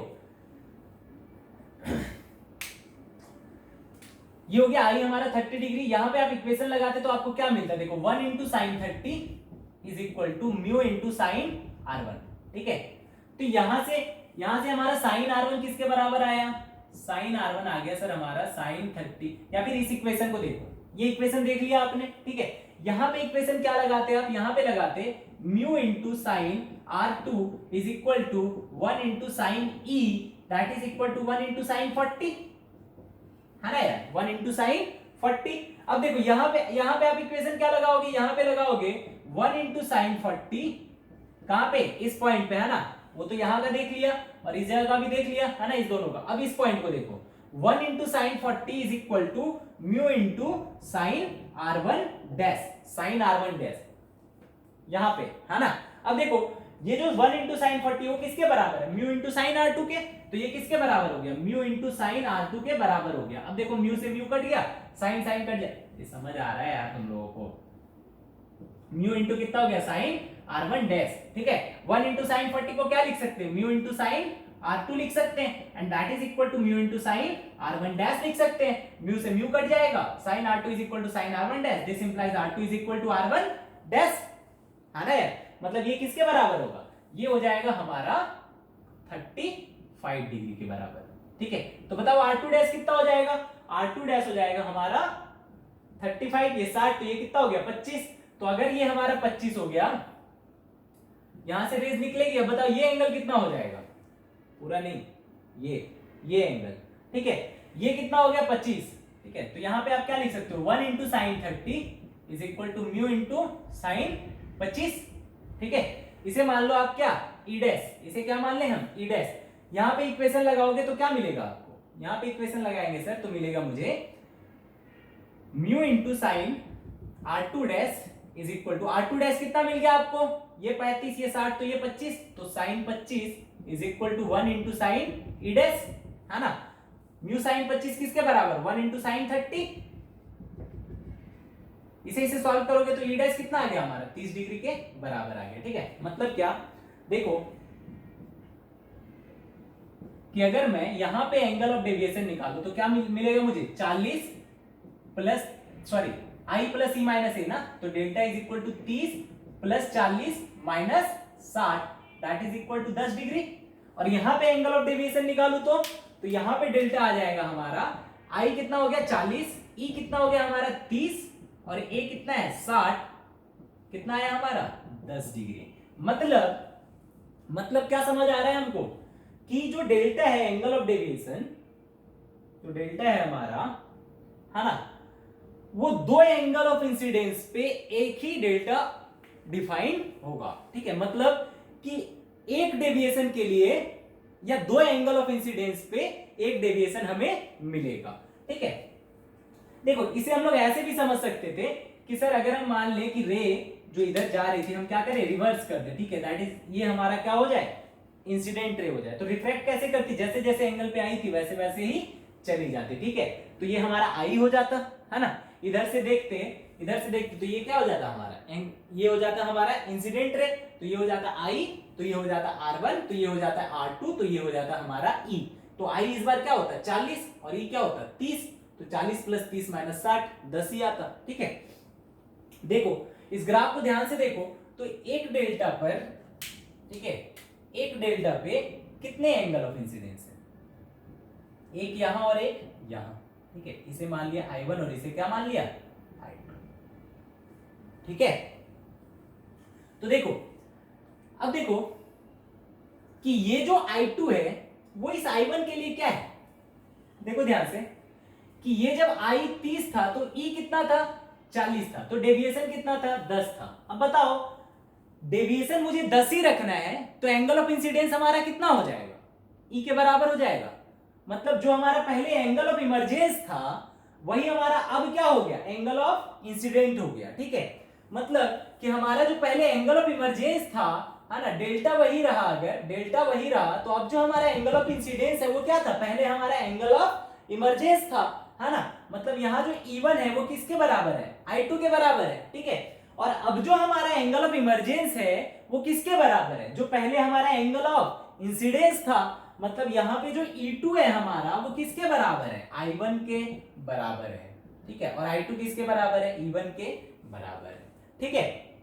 तो इससे क्या समझ आया कि अगर I = π/2 पे डेविएशन मैक्सिमम है तो यहाँ पे डेल्टा मैक्स कब होगा, I π/2। तो एक कंडीशन ऐसा होगा जब और एक बार डेल्टा मैक्स होगा, है ना, तो I1 किसके बराबर, E2 के बराबर, और यहाँ पे E क्या हो जाएगा, यहाँ पे E कुछ मान लो कुछ होगा, ठीक है। तो यहाँ तो ये मैक्सिमम तो I = π/2 पे है। जैसे यहाँ देखो एक डेविएशन किस पे, I1 = E2 पे है, ठीक है। तो एक डेविएशन कब होगा, जब हमारा I2 किसके बराबर होगा, E1 के बराबर होगा, ठीक है। उसी तरीके दैट इज की यहाँ एंगल ऑफ इंसिडेंस क्या हो जाए, पहले वाले एंगल ऑफ इमर्जेंस के बराबर हो जाए, ठीक है। या फिर यहाँ पे एंगल ऑफ इमर्जेंस किसके बराबर हो जाए, पहले वाले एंगल ऑफ इंसिडेंस के बराबर हो जाए। सही बात समझ आ रही है, ठीक है, कि यहाँ का जो दैट इज की ये डेविएशन सेम होगी, ठीक है। कब, जब यहाँ का एंगल ऑफ इंसिडेंट, है ना, एंगल ऑफ इंसिडेंस किसके बराबर हो, यहाँ के एंगल ऑफ इमर्जेंस के बराबर हो। या फिर क्या कह सकते हो कि यहाँ पे जो एंगल ऑफ इमर्जेंस है वो किसके बराबर हो, यहाँ पे एंगल ऑफ इमर्जेंस कौन है, E है। यहाँ पे जो एंगल ऑफ इमर्जेंस है वो किसके बराबर हो, यहाँ के एंगल ऑफ इंसिडेंस के बराबर हो, ठीक है। I1 यहाँ पे एंगल ऑफ इंसिडेंस किसके बराबर, यहाँ के एंगल ऑफ इमर्जेंस के बराबर, यहाँ का एंगल ऑफ इमर्जेंस किसके बराबर, यहाँ के एंगल ऑफ इंसिडेंस के बराबर। तो ये मैक्सिमम है कब, जब I = π/2 है। तो एक बार और मैक्सिमम होगा कब, जब यहाँ का एंगल ऑफ इमर्जेंस किसके बराबर हो जाए, वहां के एंगल ऑफ इंसिडेंस के बराबर हो जाए। मतलब यहाँ पे I जो E होगा हमारा वो E क्या होगा हमारा π/2 होगा, ठीक है। यहाँ पे E क्या हो जाएगा हमारा π/2 होगा, और यहाँ पे I क्या होगा हमारा, I हमारा मिनिमम होगा, ठीक है। दैट इज इससे इसके इधर में हमारा डेविएशन डिफाइन नहीं होगा, किसके लिए, दैट इज रिफ्रैक्शन के लिए, ठीक है। इसके इधर हम लोग क्या देखेंगे, इसके इधर दैट इज I मिनिमम कहने का मतलब क्या है कि अगर ये हमारा प्रिज्म है, ठीक है, ये हमारा नॉर्मल है, ठीक है, तो ये एक ऐसा पॉइंट होगा जब रेज आ रही होगी, ठीक है, टुवर्ड्स द नॉर्मल रिफ्रैक्ट करेगी और ये ऐसे चली जाएगी, ठीक है। अब क्या होगा, अब और अगर तुम एंगल ऑफ इंसिडेंस को घटाते हो ना, अगर हम एंगल ऑफ इंसिडेंस को घटाएंगे तो R1 क्या होगा, ये हमारा I, इसे थोड़ा सा ऐसा देख लो, ठीक है, ये हो गया I, ये हो गया R1, ये हो गया R2 और ये हो गया हमारा E, ठीक है। E कितना है π/2 है। तो अगर तुम I को और घटाओगे तो R1 क्या होगा तुम्हारा, और घटेगा, समझ रहे हो। R2 अभी किसके बराबर है, E π/2, मतलब R2 किसके बराबर हो गया, C के बराबर हो गया, ठीक है। अब क्या होगा, तुम I को और घटाओगे अगर, तो R1 क्या होगा मेरा, और घटेगा। अगर R1 घटेगा तो R2 क्या होगा, R2 मेरा और बढ़ेगा, क्यों, क्योंकि R2 किसके बराबर होता है, A माइनस R1 के बराबर। तो I अगर घटाओगे तो R1 घटेगा, R1 घटेगा तो R2 बढ़ेगा, मतलब R2 किससे बड़ा हो जाएगा, क्रिटिकल एंगल से बड़ा हो जाएगा। अगर क्रिटिकल एंगल से बड़ा हो जाएगा तो ये रे क्या कर जाएंगी, TIR कर जाएंगे, ठीक है। तो क्या से TIR में एंगल ऑफ डेविएशन नहीं निकलता है, निकलता है, एंगल ऑफ डेविएशन निकलता है, बट ये जो ग्राफ है वो किसके लिए, delta is equal to i plus e minus a के लिए, ठीक है, delta is equal to i plus e minus a के लिए, है ना। तो ये डेल्टा कब आई थी, जब लाइट रे क्या कर रही है, रिफ्रैक्ट कर रही है, ठीक है। तो ये ग्राफ हम किसके लिए बनाएंगे, उसी के लिए बनाएंगे जिसके लिए लाइट रे रिफ्रैक्ट कर रही है, ठीक है। तो ये ग्राफ है इस डेल्टा के लिए जिसमें लाइट रे क्या कर रही हो, इमर्ज आउट कर रही हो, ठीक है, जिसमें रिफ्रैक्ट, दैट इज कि यहां पे कोई टीआईआर नहीं हो रहा है, ठीक है, रे क्या कर रही है, रिफ्रैक्ट कर रही हो। तो रे अगर रिफ्रैक्ट कर रही है दैट इज फाइनली यहां से बाहर निकल रही है इस वाले सरफेस से, ठीक है, तब की ये कंडीशन है, टीआईआर वाली कंडीशन नहीं है, इसलिए यहां पे आई मिनिमम होगा, ठीक है। तो यहां पे एंगल ऑफ इमर्जेंस किसके बराबर होगा, यहां जो आई होगा वही यहां ई होगा, तो ई इज इक्वल टू यहां हो जाएगा आई मिनिमम, ठीक है। तो देखो मैक्सिमम डेविएशन कब कब होगी, जब या तो आई पाई बाई 2 हो या तो ई पाई बाई 2 हो, ठीक है। चलो होप्सो की चीजें समझ आई हो आपको, इन सारी चीजों को मिटाते थोड़ा सा और ग्राफ के बारे में थोड़ा और देखते हैं।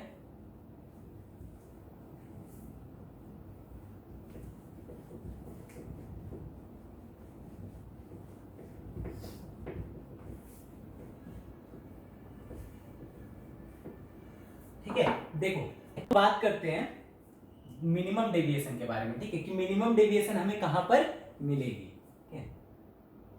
तो मिनिमम डेविएशन ऐसे लिख लो, कंडीशन ऑफ मिनिमम डेविएशन। अच्छा आगे मुझे एक बात बता दो, अगर मैं मैक्सिमम के बारे में पूछूं, मिनिमम को छोड़ो, अगर मैं बोलूं कंडीशन ऑफ मैक्सिमम डेविएशन, ठीक है, क्या हो जाएगा, मैक्सिमम डेविएशन कब होगा, जब या तो हमारा आई पाई बाई 2 हो या तो हमारा ई पाई बाई 2 हो, ठीक है। क्या होगा, आई हमारा या तो आई पाई बाई 2 हो या हमारा ई पाई बाई 2, ठीक है, दोनों में से कोई भी अगर पाई बाई 2 के बराबर है तो हमारा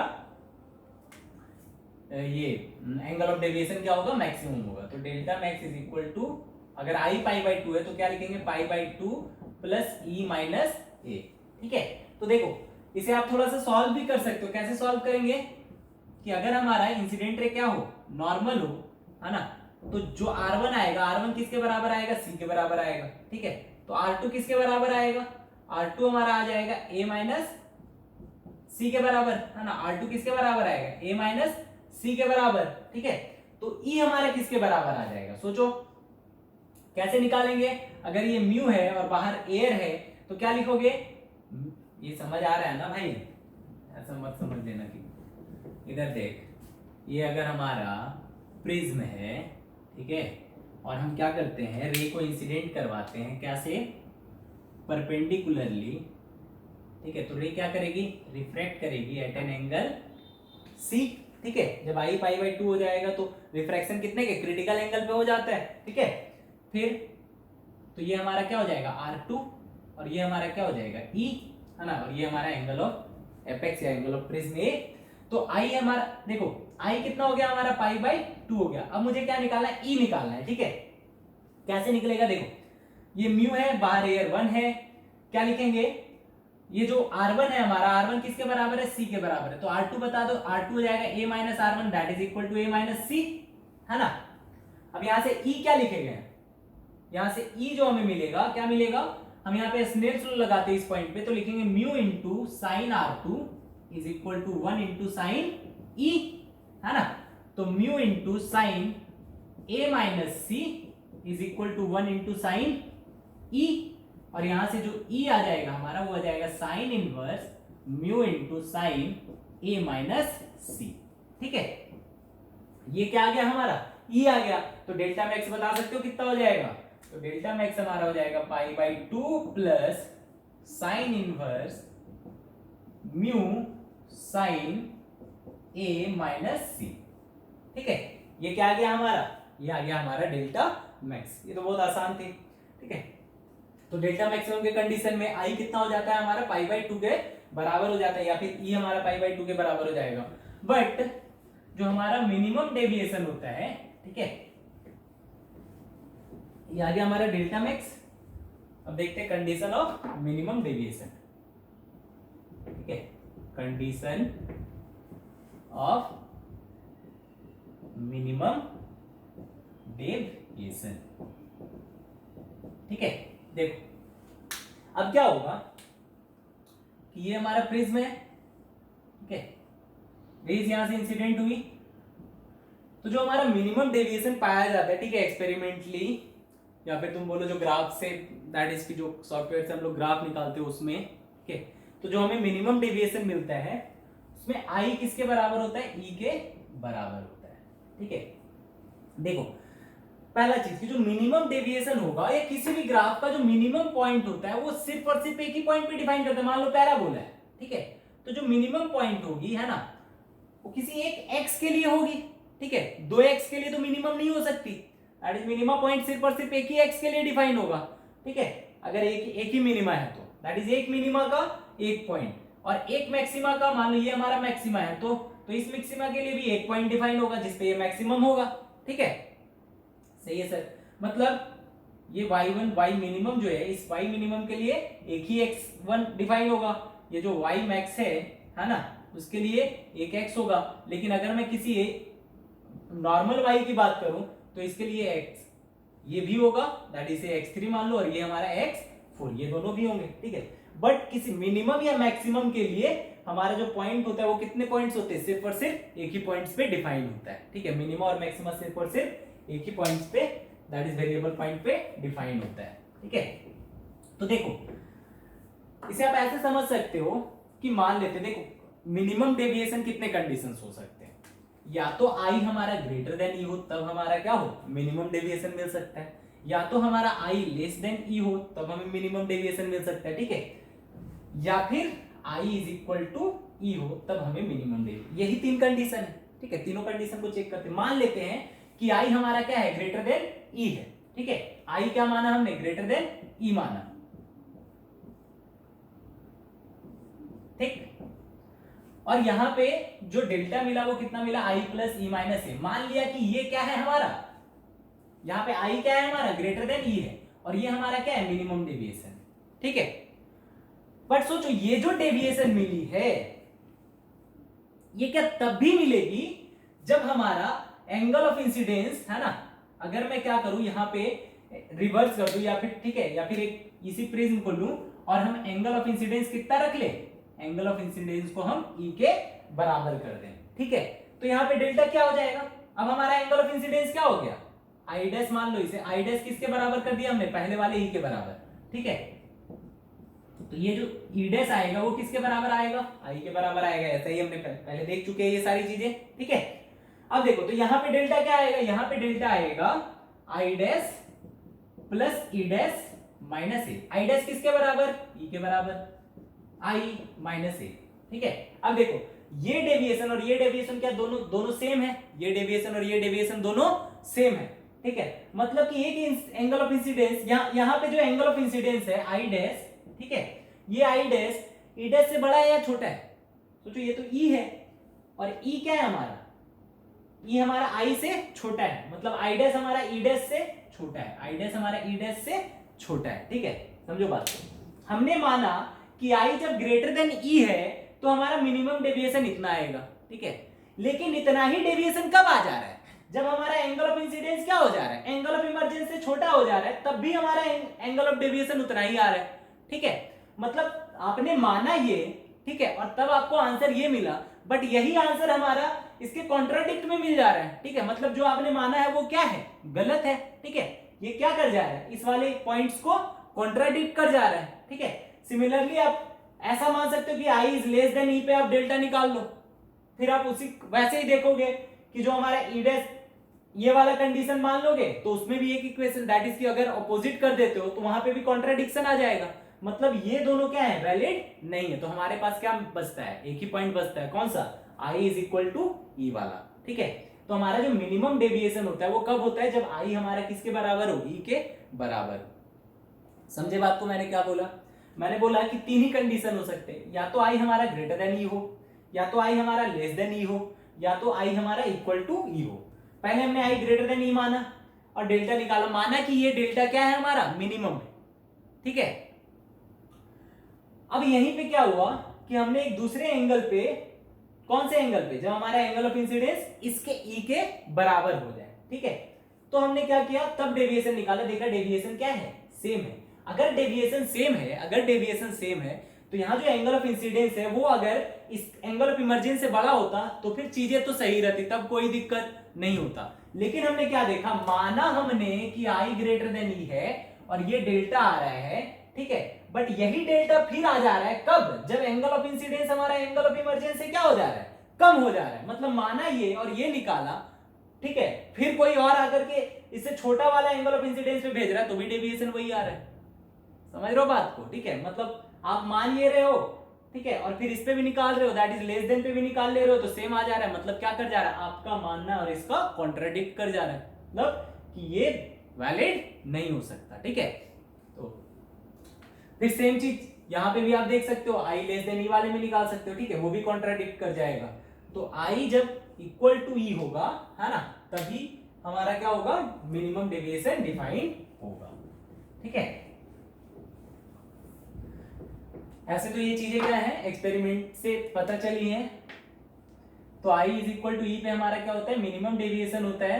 तो डेल्टा मिनिमम जो हो जाएगा हमारा वो कितना हो जाएगा, i plus e minus a, that is equal to 2i minus a, ठीक है। फिर से वही प्रिज्म बैठाते हैं ना, और स्पेक्ट्रोमीटर होता है एक, इधर इधर पाइप होती है ना, ठीक है, किधर दैट इज टेलीस्कोप होता है, और उससे हम लोग क्या करते हैं, थोड़ा सा आगे पीछे करके, दैट इज की एक्सपेरिमेंट होता है, एक्सपेरिमेंट से हम लोग क्या करते हैं, वहां पे डेविएशन निकालते हैं और मिनिमम डेविएशन भी निकालते हैं, और उसी से हम लोग क्या करते हैं, एंगल ऑफ प्रिज्म भी निकाला जाता है, ठीक है।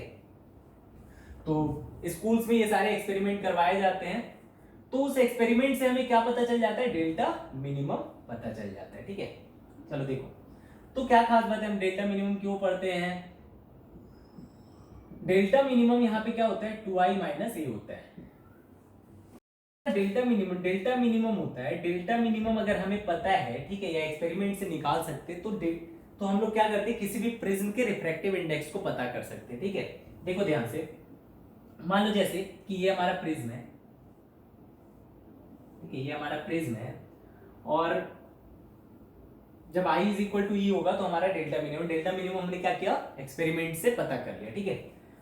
ये इसका एंगल ऑफ एपेक्स है, ये भी एक्सपेरिमेंट से पता चल जाता है, ठीक है, ये। लेकिन जो रिफ्रैक्टिव इंडेक्स होता है मीडियम का, वो हमें पता नहीं चलता, तो उसे पता करना होता है, ठीक है, एक्सपेरिमेंट से। तो कैसे कैसे पता चलेगा, देखो डेल्टा मिनिमम निकाल लेंगे, ठीक है, ए भी निकाल लेंगे, तो यहां से हमें आई पता चल जाएगा, ठीक है। डेल्टा मिनिमम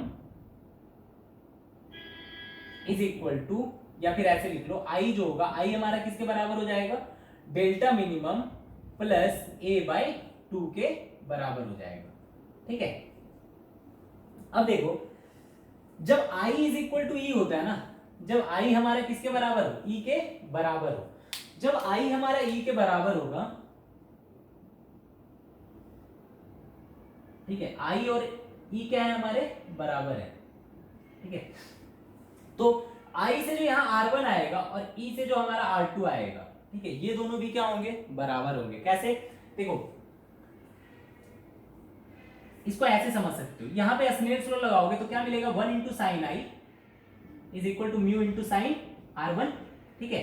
और यहां पे स्नेल्स लॉ लगाओगे दूसरे पॉइंट पे, तो क्या मिलेगा वहां पे, mu into sine R2 is equal to 1 into sine E। और E और I क्या है, दोनों बराबर है। अगर दोनों बराबर है तो E की जगह हम क्या लिख सकते हैं, I लिख सकते हैं, तो साइन I, और साइन I अगर लिख सकते हो, ठीक है, तो 1 इंटू साइन आई किसके बराबर, म्यू इंटू साइन R1 के बराबर। तो यहां से आप लिख सकते हो mu into sine R2 is equal to mu into sine R1, mu से म्यू कट गया तो R2 किसके बराबर आ जाएगा, R1 के बराबर आ जाएगा, ठीक है। तो जब I हमारा E के बराबर होता है ना, तो R1 किसके बराबर होता है, R2 के बराबर होता है, ठीक है। और इसे हम क्या मान लेते हैं, that is equal to R मान लेते हैं, ठीक है सर, है ना। ये समझ आ गया, R1 कैसे R2 के बराबर होगा, ठीक है। अब देखो, अब देखो R1 R2 ये हमारा प्रिज्म था ना,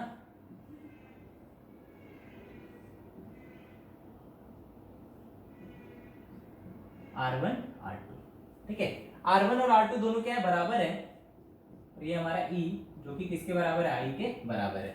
तो देखो R1 प्लस R2 किसके बराबर होता है, हमारा R1 प्लस R2 जो होता है वो होता है हमारा A के बराबर, और R1 R2 दोनों बराबर है, दैट इज R, तो 2R is equal to A लिख सकते हो, and this implies R is equal to क्या हो गया, A बाई 2 हो गया। इसे हम R1 भी मान सकते हैं और इसे हम R2 भी मान सकते हैं, ठीक है। अब देखो डेल्टा मिनिमम पता है, A पता है ना, A पता तो R भी पता, ठीक है, A पता तो हमें R भी पता। अब इस पॉइंट पे आप क्या लगाओ, स्नेल्स लॉ लगाओ, इस पॉइंट पे स्नेल्स लॉ लगाओ, तो क्या मिलेगा आपको, ये 1 हो गया एयर, और ये रिफ्रैक्टिव इंडेक्स क्या है, म्यू, तो मिलेगा 1 into sine I is equal to mu into sine R1, है ना, म्यू इंटू साइन R1। अब अगर ये म्यू इंटू साइन R1 है तो इसको क्या लिख सकते हो, mu into sine A by 2, R1 किसके बराबर, R के बराबर, and R is equal to A by 2। अब यहां से आप क्या लिख सकते हो, देखो I के जगह हम लिख सकते हैं साइन डेल्टा मिनिमम पता, A पता, 2 पता, म्यू इंटू साइन A पता, 2 पता, ये सारी चीजें पता है, आपके पास पता क्या नहीं है, म्यू पता नहीं है, तो म्यू पता चल जाएगा, डेल्टा मिनिमम एक्सपेरिमेंट से मिल गया, A भी हमारा एक्सपेरिमेंट से मिल जाता है, ठीक है। तो हमें यहां से म्यू कितना मिल जाएगा, कहां लिख दूं, यहां लिख दो, म्यू हमें जो मिल जाता है वो आ जाता है हमारा sign delta minimum plus A by 2 upon sine A by 2, ठीक है। हमारा इंपॉर्टेंट है, इसे थोड़ा सा अगर याद रखो आप, है ना, तो बेटर है, ठीक है। तो ये हमारा आ गया क्या, रिफ्रैक्टिव इंडेक्स, और ये किसके बराबर हो गया, sign delta minimum plus A by 2 upon sine A by 2 के बराबर हो गया, ठीक है। तो हमारा जो मिनिमम डेविएशन होता है वो कब होता है, जब I हमारा किसके बराबर हो जाए, E के बराबर हो जाए, सही है।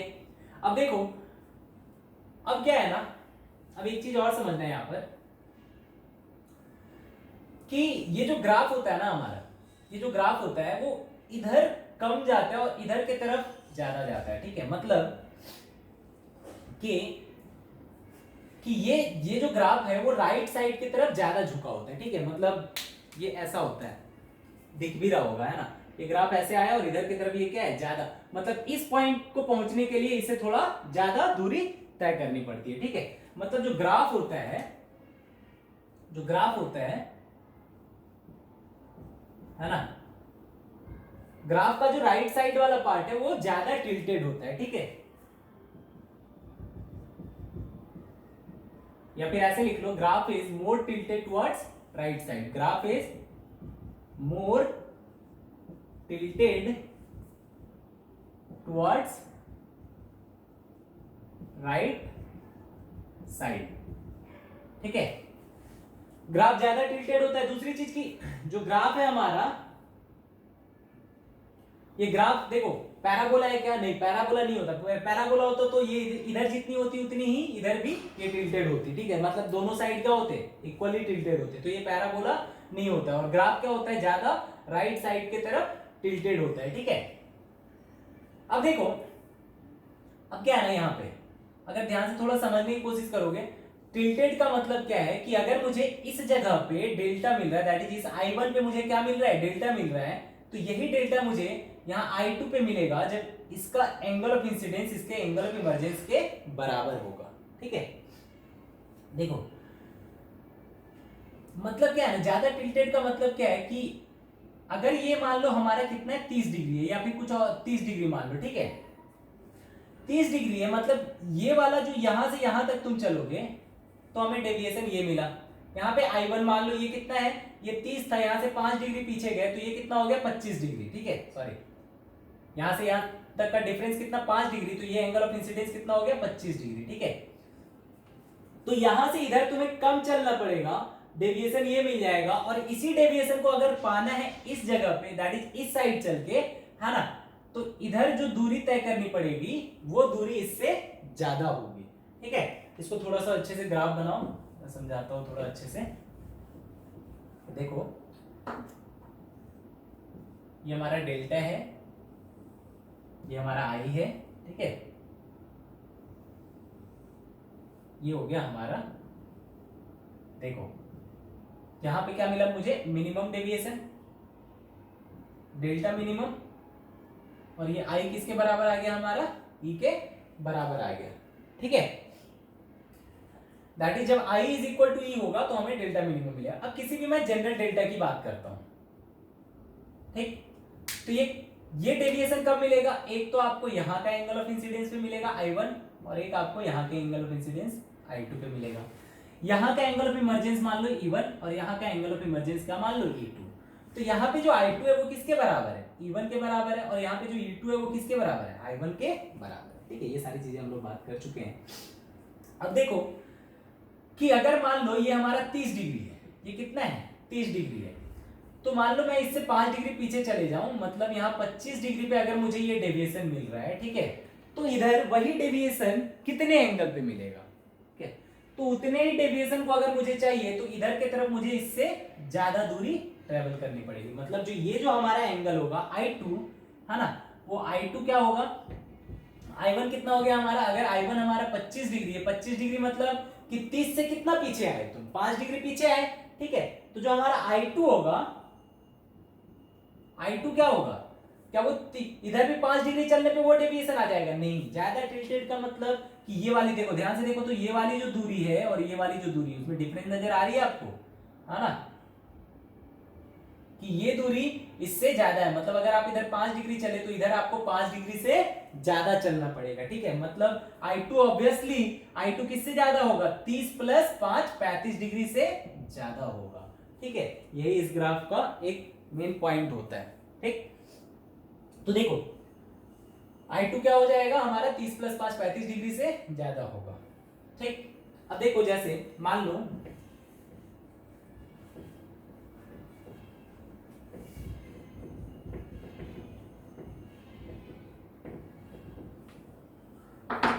जैसे क्या एक एग्जांपल लो, मिनिमम डेल्टा मिनिमम, ये जो दैट इज मिनिमम डेविएशन है वो हमारा एंगल ऑफ प्रिज्म के बराबर है, ठीक है। एंगल ऑफ प्रिज्म बोले या एंगल ऑफ एपेक्स बोले या इसे एक और नाम से जाना जाता है, that is refracting angle of prism, ठीक है। तो delta minimum is equal to ये दे रखा है, बोला गया फाइंड म्यू, ठीक है, रिफ्रैक्टिव इंडेक्स कितना होगा, ठीक है। तो इसका आंसर क्या हो जाएगा, सोचो कितना हो जाएगा। देखो ए हमें क्या ए क्या है हमें पता है, ठीक है, ए हमें पता है, ठीक है। डेल्टा मिनिमम भी पता है, म्यू हमें निकालना है, क्या फॉर्मूला था, mu is equal to sine delta minimum plus a/2 upon sine a/2, ठीक है। कितना आ जाएगा, देखो साइन यहाँ पे a बैठा होगा, यहाँ पे भी है तो a/2 2a/2 आ जाएगा, तो 2 2 कट जाएगा, तो ये आ जाएगा sign a upon sine a/2, ठीक है। अब म्यू क्या हो जाएगा हमारा, साइन a को थोड़ा सा देखो, इसको लिख सकते हो तुम साइन 2 × a/2, ठीक है, दैट इज साइन 2 थीटा का टर्म, तो वहां से लिख सकते हो इसे तुम sine that is 2 sin theta × cos theta upon sine a/2, ठीक है। तो आंसर क्या आ जाएगा हमारा 2 cos a/2, तो ये हो जाएगा हमारा answer, that is refractive index of the medium. तो आज हम लोग बेसिकली मिनिमम डेविएशन के बारे में देखे, है ना, प्रिज्म के बारे में पढ़ा, उसके बाद उसका मिनिमम डेविएशन देखा। मिनिमम डेविएशन हमारा किस पर डिफाइन होता है, जब आई हमारा किसके बराबर हो जाए, ई के बराबर हो जाए, ठीक है। फिर हमने देखा जो ग्राफ है हमारा वो क्या होता है, ज्यादा राइट साइड की तरफ टिल्टेड होता है, ठीक है। ये भी समझा हम लोगों ने कि अगर डेल्टा हमारा इससे इधर दैट इज 5 इधर की तरफ तुम कम जाओगे तो वही डेल्टा हमें इधर की तरफ ज्यादा चलने पे मिलेगा, है ना। ये चीज भी देखा हम लोगों ने। तो ये हो गया हमारा प्रिज्म का, दैट इज मान सकते हो पहला पार्ट है। इस पे कुछ चीजें अभी भी बची हुई है, ठीक है, that is condition of no emergence, condition of no TIR, ठीक है, दैट इज कोई भी रे प्रिज्म से बाहर ना निकले या फिर कोई भी रे उसका TIR ना करे, तो उसके लिए क्या क्या कंडीशंस हो सकती है, ठीक है। और डिस्पर्सिव पावर वगैरह प्रिज्म का कुछ पार्ट बचा हुआ है, वो हम लोग नेक्स्ट लेक्चर में कंप्लीट करेंगे, ठीक है। तब तक के लिए all the best, thank you.